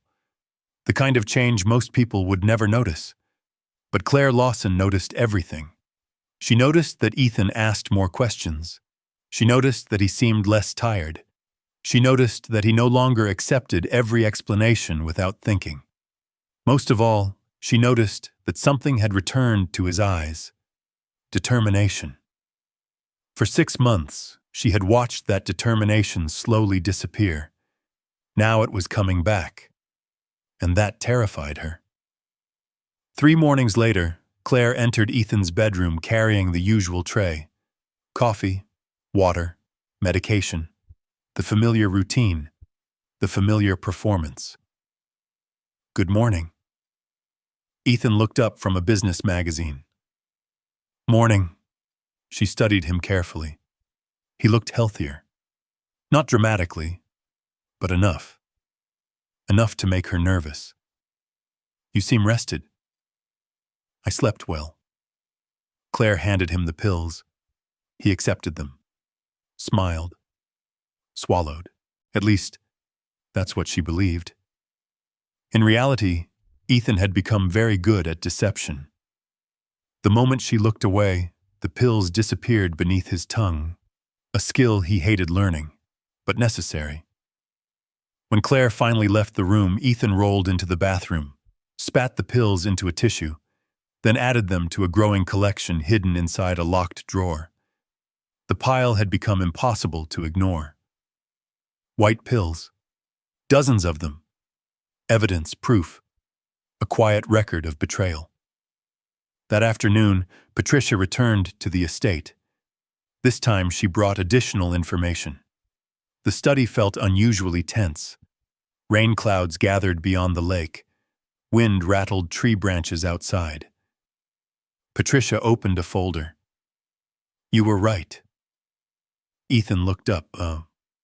About what?" "Claire is accelerating things." His stomach tightened immediately. "What does that mean?" She handed him several printed emails. Board communications, meeting schedules, medical recommendations, internal memos. At first glance, everything looked ordinary. Then Ethan noticed the pattern. Every message suggested the same thing. His condition was deteriorating. His workload should be reduced. Additional authority should be transferred. Temporary measures should become long-term solutions. Slowly, carefully, legally. The cage was tightening. Patricia pointed toward one email. This came from a board advisor yesterday. Ethan read it. The words made his jaw tighten. Given Mr. Whitmore's continued decline, it may be appropriate to discuss permanent executive succession planning. Permanent. The word lingered. Heavy. Cold. Dangerous. Patricia folded her hands. The wedding is helping her. Ethan nodded. Of course it was. A devoted fiancé. A declining billionaire. A sympathetic story. Nobody questioned a woman caring for her disabled future husband. That was the brilliance of the plan. Everything looked compassionate. Everything looked reasonable. Everything looked legal. Until you examined it closely. Then it looked like theft. The realization filled Ethan with quiet fury, not explosive anger, something sharper, more focused, the kind that fuels action. Patricia studied him carefully. How's the walking? A small smile appeared.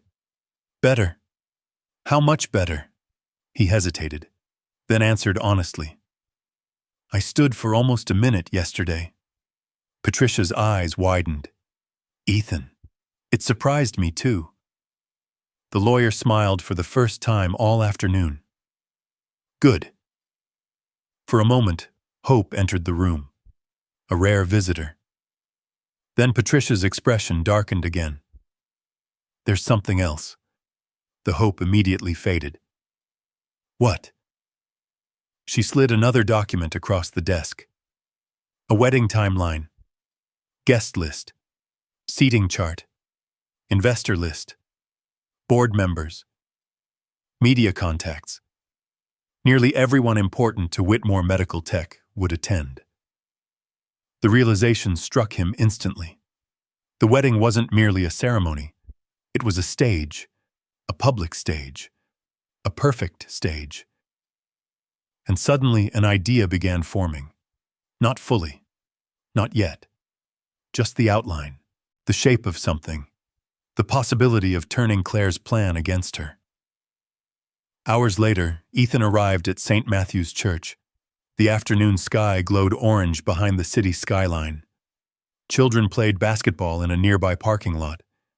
The smell of soup drifted from the kitchen. Life moved at its usual pace. Simple, honest. Maya was helping unload donations when she spotted him. Immediately she smiled, then noticed something. You look angry. Ethan laughed. Do I? Yes. The answer came instantly. He shook his head. Maybe a little. Maya walked beside his wheelchair. What happened? For a moment he considered giving a complicated explanation. Corporate control, financial authority, legal structures. Then he remembered who he was talking to. A person is trying to take something that belongs to me. Maya thought about that, then nodded. That's bad. Very. They reached the familiar area behind the church. The wooden bench waited beneath a canopy of autumn leaves. Golden sunlight filtered through branches overhead. The place had become their training ground, their secret. Maya immediately pointed toward the bench. Today we stand longer. Ethan laughed. No hello? We already said hello. Fair point. He moved into position, hands on the bench, breathing slowly. Then pushed upward. His legs trembled. But he stood. 10 seconds. 20. 30. 40. The shaking remained. Yet beneath the shaking, something else existed now. Strength. Returning. Slowly. Painfully. But undeniably. Maya grinned. You see? Ethan nodded. I see.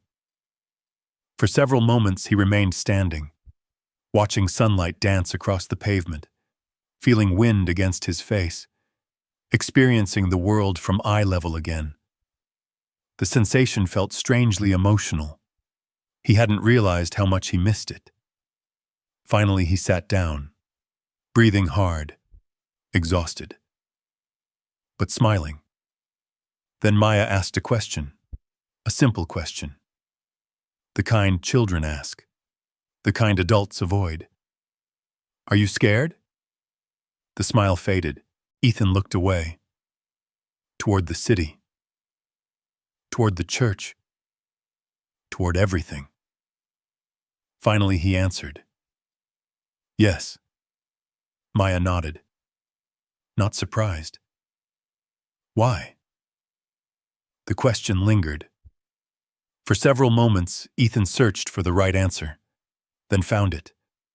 Because I almost lost myself. The words sounded strange, but true. I thought I was losing my legs. Maya listened quietly. But I was losing something bigger. What? My choices. The little girl remained silent. Ethan continued. Every day someone decided things for me. He looked down at his hands. What medicine I take. What papers I sign. What meetings I attend. What I believe about my own body. The realization felt heavier now that he spoke it aloud. For 6 months, he hadn't merely been recovering. He had been surrendering, piece by piece, without noticing. Maya sat beside him on the bench, then said something very softly. My grandpa used to say something. Ethan looked at her. What? She thought carefully, then repeated it exactly. When people stop making their own decisions, someone else starts making them. The simplicity struck him, because it was true, painfully true. He smiled. Your grandpa sounds wise. He was. The sadness in her voice appeared briefly, then disappeared, like most things children learn to hide. The sun slowly sank lower. Long shadows stretched across the churchyard. The city lights began waking one by one. For a few moments, neither spoke. Then Ethan stood again, without being asked, without being told. Maya smiled immediately. What are you doing? He looked down at his legs, then toward the horizon, then back at Maya, taking something back. The answer sounded simple, but both understood what he meant. Across town, Claire sat alone in her luxury SUV parked outside a downtown office building. Her phone rested against her ear. The conversation wasn't going well. No. She gripped the steering wheel tighter. I don't care what the board thinks. Silence. Then, because he's changing. More silence. The person on the other end spoke. Claire's face tightened. I know what the doctors say. Her voice dropped lower. But he's asking questions. The silence that followed felt dangerous. Finally, she whispered, after the wedding, none of this will matter. She ended the call, sat motionless, watching evening traffic move past. The city reflected across the windshield. Everything she had worked for sat within reach. The company, the authority, the future, all of it. And now one little girl from Southside Chicago threatened everything. Claire's fingers tightened around the steering wheel, because for the first time in months, she wasn't controlling the story anymore, and that frightened her more than anything. Meanwhile, behind St. Matthew's Church, Ethan Whitmore stood again. Longer this time. Stronger. Not healed. Not recovered. Not yet. But changing. And somewhere deep inside, a new thought had begun to grow. Maybe he wouldn't expose Claire before the wedding. Maybe he would wait. Maybe the wedding itself was exactly where the truth belonged. Because sometimes the best place to destroy a lie is the stage where it planned to become permanent. The idea stayed with Ethan for days. The wedding. Not as a celebration, not as a promise, not as the beginning of a future, as a battlefield. A place where truth and deception would finally meet. The thought should have frightened him. Instead, it gave him purpose. For the first time since the accident, he wasn't simply reacting to life. He was preparing for something, planning, fighting, living. Outside, Chicago drifted deeper into autumn. Leaves covered sidewalks. Cold winds swept through downtown streets. The mornings arrived darker. The evenings arrived faster. And every day, Ethan grew slightly stronger. Not enough for anyone to notice, except Maya and Claire. One saw hope, the other saw danger. 3 days after Patricia's latest visit, a steady rain settled over the city. Not heavy, just persistent, the kind that soaked jackets and painted everything silver. Most people avoided being outside. Maya didn't. Neither did Ethan. Behind St. Matthew's Church, the pavement glistened beneath gray skies. Rain tapped against metal dumpsters. Water dripped from tree branches. The old wooden bench looked darker from the moisture. Maya stood beneath her oversized coat, waiting. When Ethan arrived, she smiled. "You came. You sound surprised." "I'm not." She grinned. "I just like saying it." Ethan laughed. The sound felt easier these days. Lighter. Something he hadn't felt in months. Maya pointed toward the wet pavement. "Today we walk." The statement hung in the air. Ethan blinked. "Walk?" She nodded. "Real walking." He looked down at his legs, then toward the wheelchair, then back at her. Fear immediately appeared. Not fear of falling, fear of hope. Hope remained the most dangerous thing in the world, because hope invited disappointment. Still, he had come too far to stop now. "Okay." Maya smiled. "Good." Robert stood nearby beneath an umbrella, watching, waiting, ready to help if necessary. But he stayed silent. Because he understood something now. This wasn't physical therapy. Not exactly. It was something deeper. The return of belief. Ethan moved toward the bench, placed both hands on the weathered wood. Rain landed softly on his shoulders. The city hummed in the distance. His heart pounded. Then he pushed upward. Standing came easier now. Not easy. Never easy. But possible. His legs trembled. His balance wavered. Yet he remained upright. Maya smiled. "See?" Ethan exhaled slowly. "I see." For several moments he simply stood there, feeling rain on his face, feeling weight in his legs, feeling alive. Then Maya pointed ahead, a few feet away. Nothing dramatic. Just open pavement. One step. The words sounded simple, but Ethan knew better. One step wasn't one step. One step was freedom. One step was proof. One step was the difference between who he had become and who he used to be. His right foot moved first. Barely. An inch. Then another. His body shook violently. Instinct screamed at him to sit, to stop, to stay safe. Instead, he kept going. The foot landed. Solid. Real. His eyes widened. Maya smiled. "That's one." Ethan stared at the ground. He had done it. Actually done it. Not stood. Walked. One step. A small step. But still, a step. Emotion tightened his throat. Before he could speak, Maya pointed again. Another. He laughed breathlessly. "You don't celebrate much, do you?" "We celebrate later." The answer sounded perfectly reasonable to her. Ethan shook his head, then took another step. This one felt harder. His legs trembled, his balance shifted. For a terrifying moment he thought he might fall.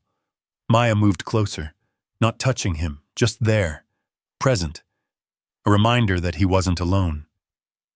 The second step landed, then the third. By the fourth, sweat mixed with rain on his forehead. By the fifth, his muscles burned. By the sixth, breathing became difficult. Yet he continued, because every step carried something back. Confidence, control, dignity, life. When he finally stopped, he stood nearly 10 feet from the wheelchair. The distance wasn't impressive, not to healthy people, not to marathon runners, not to athletes, but to Ethan Whitmore. It felt like crossing an ocean. He turned slowly, looked back at the wheelchair. Rain collected on its empty seat. For the first time, it didn't look like part of him. It looked separate, like an object, a thing, not an identity, not a future, just a chair. Tears appeared unexpectedly. He blinked them away. Maya pretended not to notice. Again, the kindness of looking away. After a long moment, Ethan whispered, "I walked." Maya nodded. "Yes." Her smile widened. "You walked." The words sounded different when someone else said them. More real, more permanent, more powerful. For several moments, neither spoke. Rain continued falling. The city continued moving. And somewhere inside Ethan, something long asleep began waking up. Later that afternoon, after training ended, Ethan sat inside the church kitchen drinking coffee. Volunteers moved around them. The smell of soup filled the room. Harold organized donation boxes nearby. Life continued normally, yet Ethan couldn't stop smiling. Maya noticed immediately. "You keep looking happy." He laughed. "I am happy." "Good." The answer came so simply. Like happiness required no further explanation. Perhaps it didn't. Then Ethan noticed something. A familiar shadow behind Maya's smile. The same one he'd seen days earlier. The apartment. The eviction notice. The fear she pretended not to carry. "How's your mom?" Maya hesitated, then shrugged. "Okay. Not okay. Definitely not okay." Ethan recognized the lie instantly. Before he could ask more, Denise entered carrying food trays. She looked exhausted, far more exhausted than usual. Dark circles beneath her eyes, tension in her shoulders, the kind people carried when trying to protect others from bad news. She smiled when she saw Ethan. "Good afternoon." "Afternoon." The conversation remained polite. Normal. Yet Ethan noticed how carefully Denise avoided discussing anything personal. How quickly she changed subjects. How often she forced smiles. The same way he used to. Before Maya arrived. Before truth arrived. Before hope arrived. As evening approached, Ethan returned home. The mansion felt colder than usual. Larger. Emptier. Claire waited in the dining room. A stack of wedding catalogs spread across the table. Her smile appeared immediately. "There you are." Ethan nodded. Traffic lights reflected through the windows behind her. The lake had disappeared into darkness. "Busy day?" Claire asked. "Something like that." She studied him carefully. Too carefully. Searching. Measuring. Calculating. The realization made him uneasy. For months he had mistaken attention for affection. Now he wasn't sure. Claire poured wine. "I spoke with the board today." The statement immediately caught his attention. "Oh." "They're concerned about your health." Of course they were, because someone kept encouraging them to be. They suggested reducing your responsibilities. Ethan remained calm. "Did they?" Claire nodded. They just want what's best for you. The words sounded familiar. Everything she said sounded familiar now, like lines from a script, a carefully rehearsed performance. He smiled politely. That's thoughtful. Something flickered across her face. Disappointment, perhaps. She wanted agreement, compliance, submission. Instead, she received neutrality, and neutrality made nervous people uncomfortable. That night, long after Claire had gone upstairs, Ethan stood alone in his bedroom. No bench, no church, no Maya. Just silence. Moonlight spilled across the carpet. The city glowed beyond the windows. His legs trembled. His muscles ached. His body begged him to stop. Instead, he took one step, then another, then another. 5, 6, 7. The distance wasn't far, but it was real. When he finally sat on the edge of the bed, breathing hard, he looked toward the mirror. The man staring back looked tired, older, thinner, but different. The hopelessness was gone. Not completely, not forever. But enough. Enough to matter. Enough to fight. Across town, Maya sat beside her mother in their apartment. The eviction notice remained hidden inside a drawer. Neither mentioned it. Neither needed to. The silence carried its own weight. Outside, rain continued tapping against the windows. A train passed. The building shook. And Maya thought about Ethan, about the steps, about the smile she saw afterward. Because helping people always made her happy, even when her own life felt uncertain, especially then. She didn't know it yet. But those 10 steps in the rain had changed more than Ethan's recovery. They had changed his future. Because every lie Claire built depended on one thing: a man who could never stand. And now, that man was learning how to walk. The final week before the wedding passed like a countdown clock nobody could stop. Every day carried 2 completely different stories. One story lived in public. The other lived in secret. Publicly, Ethan Whitmore was the tragic billionaire preparing to marry the devoted woman who had stood beside him through his darkest days. That was the story newspapers loved. That was the story investors believed. That was the story Claire carefully fed to everyone around her. Privately, a very different story was unfolding. One measured in steps. One measured in evidence. One measured in truth. 7 days before the ceremony, Ethan walked 12 steps behind St. Matthew's Church. 5 days before the ceremony, he walked 20.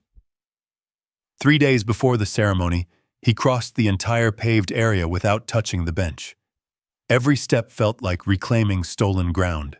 Every step felt like taking something back. Meanwhile, Patricia continued gathering evidence: the video footage, the medical reports, the financial records, the authorization documents. Every piece of the puzzle now existed. Claire's plan no longer looked like concern. It looked like control. The only question remaining was timing, and Ethan had already made his decision. The wedding. It would happen at the wedding. 3 days before the ceremony, Ethan sat with Patricia in his study. The lake beyond the windows reflected a gray autumn sky. The air smelled faintly of rain. Stacks of folders covered the desk. Patricia looked exhausted, but satisfied. "We have enough." Ethan nodded. "I know. The video from the estate cameras is clear." She slid a flash drive across the desk. The footage shows her switching medication containers. Ethan stared at the drive. Months of his life hidden inside something smaller than a thumb. Patricia continued. "The doctor's statement is ready." Another folder. The corporate investigators traced the shell companies. Another folder. The board will see everything. Another folder. Silence settled across the room. Finally, Patricia leaned back. Are you sure you want to do this publicly? Ethan turned toward the lake. For a moment, he watched waves rolling against the shoreline. Then he thought about Maya, the church, the apartment, the eviction notice, the little girl who had helped him when she had every reason to focus on herself. And he remembered something.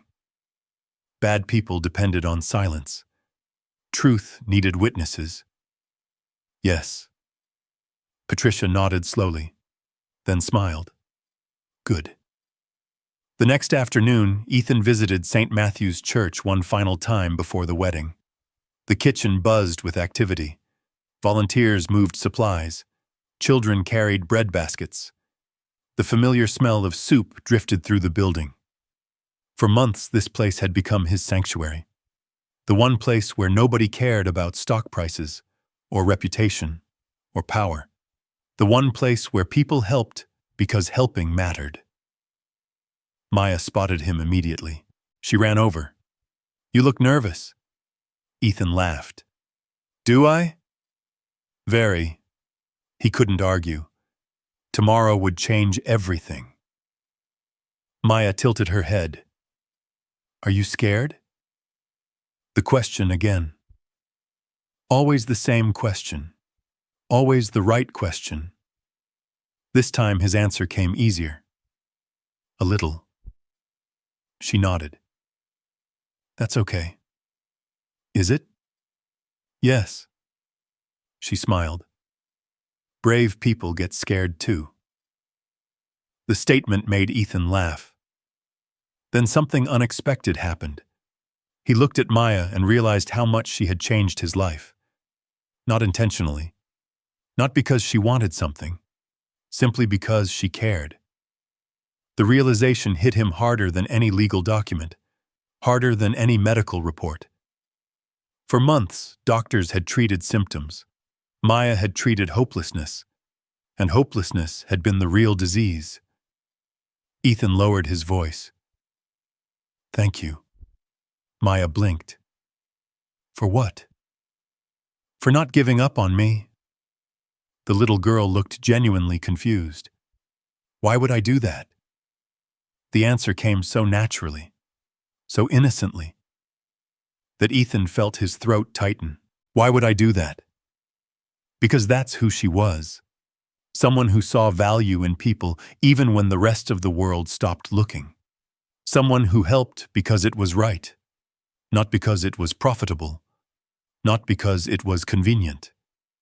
Because it was right. The following morning arrived beneath pale Chicago sunlight. Wedding day. The Whitmore estate transformed overnight. White tents stretched across the lawn. Fresh flowers lined walkways. Luxury cars arrived one after another. Photographers adjusted cameras. Event staff moved quickly through the grounds. Everything looked perfect. Exactly as Claire wanted. By noon, guests filled the estate. Investors, executives, board members, friends, reporters, doctors, lawyers, everyone important, everyone who mattered, everyone who believed the story. Inside the mansion, Ethan sat alone in a private room. His tailored suit hung perfectly. The wheelchair waited nearby. A symbol, a disguise, a weapon. Patricia entered quietly. Everything is ready, Ethan nodded. Good. She studied him carefully. You can still stop this. He smiled. No. A pause. Then, I've spent 6 months watching someone write my story. He looked toward the wheelchair. Today, I write my own. Patricia smiled, then left. Minutes later, Claire entered. She looked stunning, elegant, confident, radiant. The image of the perfect bride. The image of victory. At least she thought so. Her smile appeared immediately. "You look handsome." Ethan smiled back. "You look happy." "I am." The answer came quickly. Too quickly. Claire moved beside him, gently touching his shoulder. The gesture looked loving. Maybe once he would have believed it. Now he only saw performance. The role she played. The role everyone believed. "We made it." She smiled. "After everything." Ethan looked into her eyes, and for a brief moment he wondered whether any part of it had ever been real. Then the moment passed. Outside, music began. The ceremony was starting. Guests settled into rows of white chairs overlooking Lake Michigan. The afternoon sunlight reflected across the water. The scene looked cinematic, beautiful, perfect. The kind of wedding magazines loved. The kind people remembered. Claire walked toward the ceremony area first. Guests smiled. Photographers snapped pictures. Whispers followed her. Such devotion. Such loyalty. Such love. The story was working exactly as planned. Then Ethan appeared, seated in the wheelchair, pushed forward by Robert. A murmur swept through the crowd. Sympathy, compassion, admiration. Exactly what Claire expected. The officiant stood beneath a floral arch. Board members occupied the front rows. Reporters sat near the aisle. Everything was ready. The perfect ending to her perfect plan. The wheelchair stopped near the stage. A ramp had been installed beside the stairs, because everyone expected Ethan to remain seated, forever. The officiant smiled warmly. "We are gathered here today." "Wait," the single word cut through the ceremony. The crowd fell silent. The officiant blinked. Claire's smile faltered slightly. Ethan looked out across the audience. Hundreds of eyes stared back. Expectant, confused, curious. He took a slow breath, then placed both hands on the arms of the wheelchair. The silence deepened. A gull cried somewhere above the lake. Wind moved gently through the flowers. Time itself seemed to slow. Ethan pushed downward. Claire's smile disappeared. The crowd leaned forward. The wheelchair shifted. Then, slowly, carefully, Ethan stood. Gasps exploded through the audience. Several people rose from their seats. Others simply stared. Disbelief spread across every face. Claire looked frozen. Color drained from her cheeks. The world seemed to stop. Ethan remained standing. His legs trembled, but they held. For months, everyone had seen a broken man. Now they saw something else. Truth.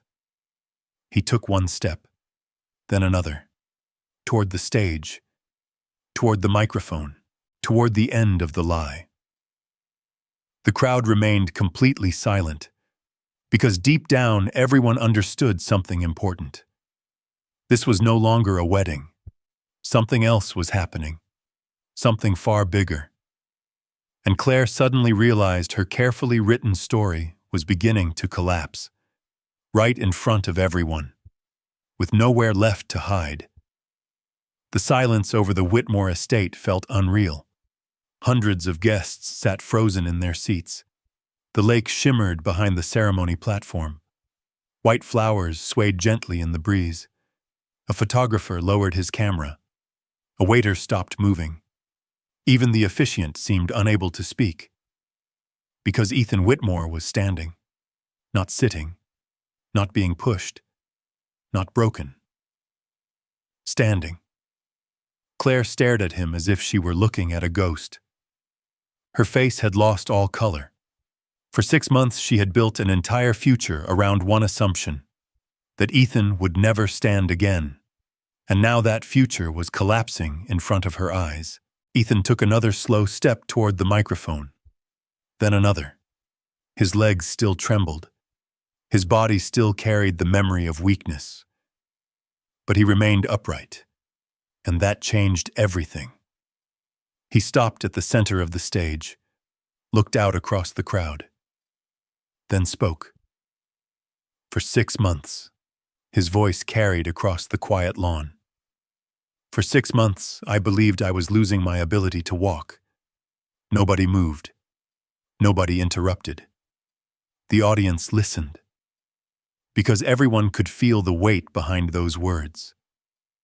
Ethan continued. I trusted doctors. I trusted reports. I trusted medication. Then he turned and looked directly at Claire. Most of the guests followed his gaze. The bride stood motionless, her perfect smile gone, her perfect story unraveling. I also trusted the person standing beside me. A murmur moved through the crowd, tiny, uneasy, confused. Claire's eyes widened. The first signs of panic appeared. Ethan looked toward the front row. Patricia stood, gave a small nod. Immediately, the large display screen behind the stage came to life. The image appeared. Security footage. Clear, sharp, undeniable. Gasps spread through the audience. The footage showed Claire in the kitchen, opening containers, moving medication, carefully transferring pills from one bottle to another. No explanation, no context. Just the image. Raw, uncomfortable, real. The crowd watched in stunned silence. Board members exchanged nervous glances. Investors leaned forward. Reporters raised cameras. The screen changed. Medical reports appeared. Dr. Samuel Reed's findings, descriptions of muscle weakness, documentation of the medication, independent analysis, professional conclusions, evidence. The screen changed again. Financial records, corporate documents, shell companies, ownership structures, hidden purchases, layers of transactions leading back to Claire. More whispers, more confusion, more disbelief. The beautiful wedding no longer looked beautiful. It looked like a courtroom. Ethan waited, allowed the evidence to speak, allowed the truth room to breathe. Then he faced the audience again. I wasn't trapped in a wheelchair because I was destined to be there. His voice remained calm, steady. I was trapped because someone wanted me there. The words landed heavily, like stones dropped into still water. Shock moved through the crowd. Claire finally found her voice. Ethan. He raised a hand, not angrily, simply firmly. The gesture stopped her. For months, she had controlled every conversation. Not today. Today belonged to the truth. You didn't just try to take my company. Ethan's eyes never left hers. You didn't just try to take my money. The entire estate seemed to hold its breath. Then came the sentence nobody would forget. You tried to take my life. Silence. Absolute silence. Claire looked around desperately, searching for allies, for sympathy, for anything. But the faces staring back at her had changed. The story she spent months creating was gone. People no longer saw a loving fiancé. They saw questions, doubt, suspicion. The board members looked horrified. The investors looked furious. The reporters looked energized. Everything she had worked toward was slipping away, and she knew it. A moment later, security personnel quietly approached. Not dramatic, not aggressive, just professional, the way endings often arrive. Claire's eyes filled with disbelief, then fear, then defeat. Because for the first time in months, she was no longer controlling the narrative. She opened her mouth, perhaps to explain, perhaps to defend herself. perhaps to beg. But no words came. The truth had become too large, too visible, too public. She slowly lowered her head, and the story she built collapsed completely. For several long moments, nobody spoke. Then something unexpected happened. The applause started. One person, then another, until the entire audience stood. Board members, employees, guests, friends, strangers. They weren't applauding the scandal. They weren't applauding revenge. They were applauding survival. A man who refused to disappear. A man who stood up, literally and figuratively. Ethan remained still, taking in the moment, the applause, the relief, the strange feeling of freedom. Then a reporter shouted a question. "Mr. Whitmore!" The applause softened. Everyone turned. The reporter raised his voice. "Who helped you recover?" The question hung in the air, a simple question. But Ethan already knew the answer. He looked beyond the crowd, beyond the expensive suits, beyond the cameras, toward the back of the garden. A small figure stood near the edge of the ceremony, wearing an old coat, trying not to be noticed. Maya. Exactly where she felt most comfortable, away from attention, away from spotlights, away from praise. Ethan smiled, then pointed. Every head turned. Maya froze, completely surprised. The crowd followed his gaze. Many had never noticed her before, a little black girl standing quietly near the fence, someone easy to overlook, someone society overlooked every day. Ethan's voice softened. She did. Maya's eyes widened. The audience looked confused, then curious, then emotional as realization spread. Ethan continued. "When everyone else told me what I couldn't do," he smiled toward Maya. "She reminded me what I still could." The little girl lowered her eyes, embarrassed, shy, uncomfortable with attention. Exactly the same way truly kind people often are. The applause returned, louder this time, much louder, and for the first time in her life, Maya Carter found herself standing in the center of a story she never tried to join. Weeks later, life looked very different. Winter arrived in Chicago. Snow covered sidewalks. Christmas lights glowed through neighborhood windows. The city seemed softer beneath fresh snow. One afternoon, Maya stood outside a small brick house on a quiet street. A real house, not an apartment, not temporary. Home. Denise stared at the front door in disbelief. Tears filled her eyes. "Maya." The little girl looked up. "What?" Denise laughed through tears. "We have a home." The words felt impossible, yet they were real. Ethan had quietly purchased the property through a housing foundation. No publicity, no cameras, no headlines. Just help. The kind of help Maya had given him first. Months later, another surprise arrived. A scholarship fund, full educational support, private tutoring, future college assistance. Every opportunity Maya could ever need. Again, no publicity, no speeches, just gratitude. Because Ethan understood something now. Real kindness isn't a transaction, it's a gift, and gifts should be passed forward. The biggest change happened the following spring. A new foundation opened in Chicago. Whitmore Hope Initiative. Its mission was simple: helping children and families facing hardship. Food programs, housing assistance, educational support, community resources. At the entrance stood a bronze plaque. Simple, elegant, and carrying a message Ethan insisted on writing himself. It read, "She helped me walk again before I ever helped her." On opening day, reporters asked Ethan why. Why dedicate an entire foundation to one little girl? Why build all of this? Why keep talking about Maya Carter? Ethan smiled, then answered honestly. Because people looked at her and saw a poor child. He paused.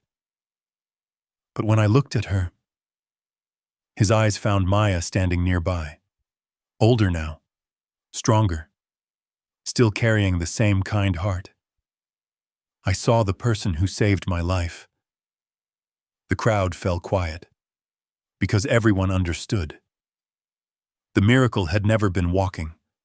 Walking was only the visible part. The real miracle was kindness. A little girl who had every reason to focus on her own struggles, yet chose to help someone else. A little girl the world ignored. A little girl who changed everything. And years later, whenever people asked Ethan Whitmore about the greatest investment he ever made, they expected him to mention a company, a stock, a business deal. Instead, he always smiled and gave the same answer. A 9-year-old girl named Maya Carter. Because sometimes the person who changes your life doesn't arrive in a limousine. Sometimes they don't wear expensive clothes. Sometimes they don't have power or money or influence. Sometimes they arrive with flour on their hands from helping in a church kitchen. Sometimes they live near train tracks. Sometimes they're the person everyone overlooks. And sometimes they're exactly the person God sends when your life needs saving. If this story touched your heart, leave a comment and share where you're watching from.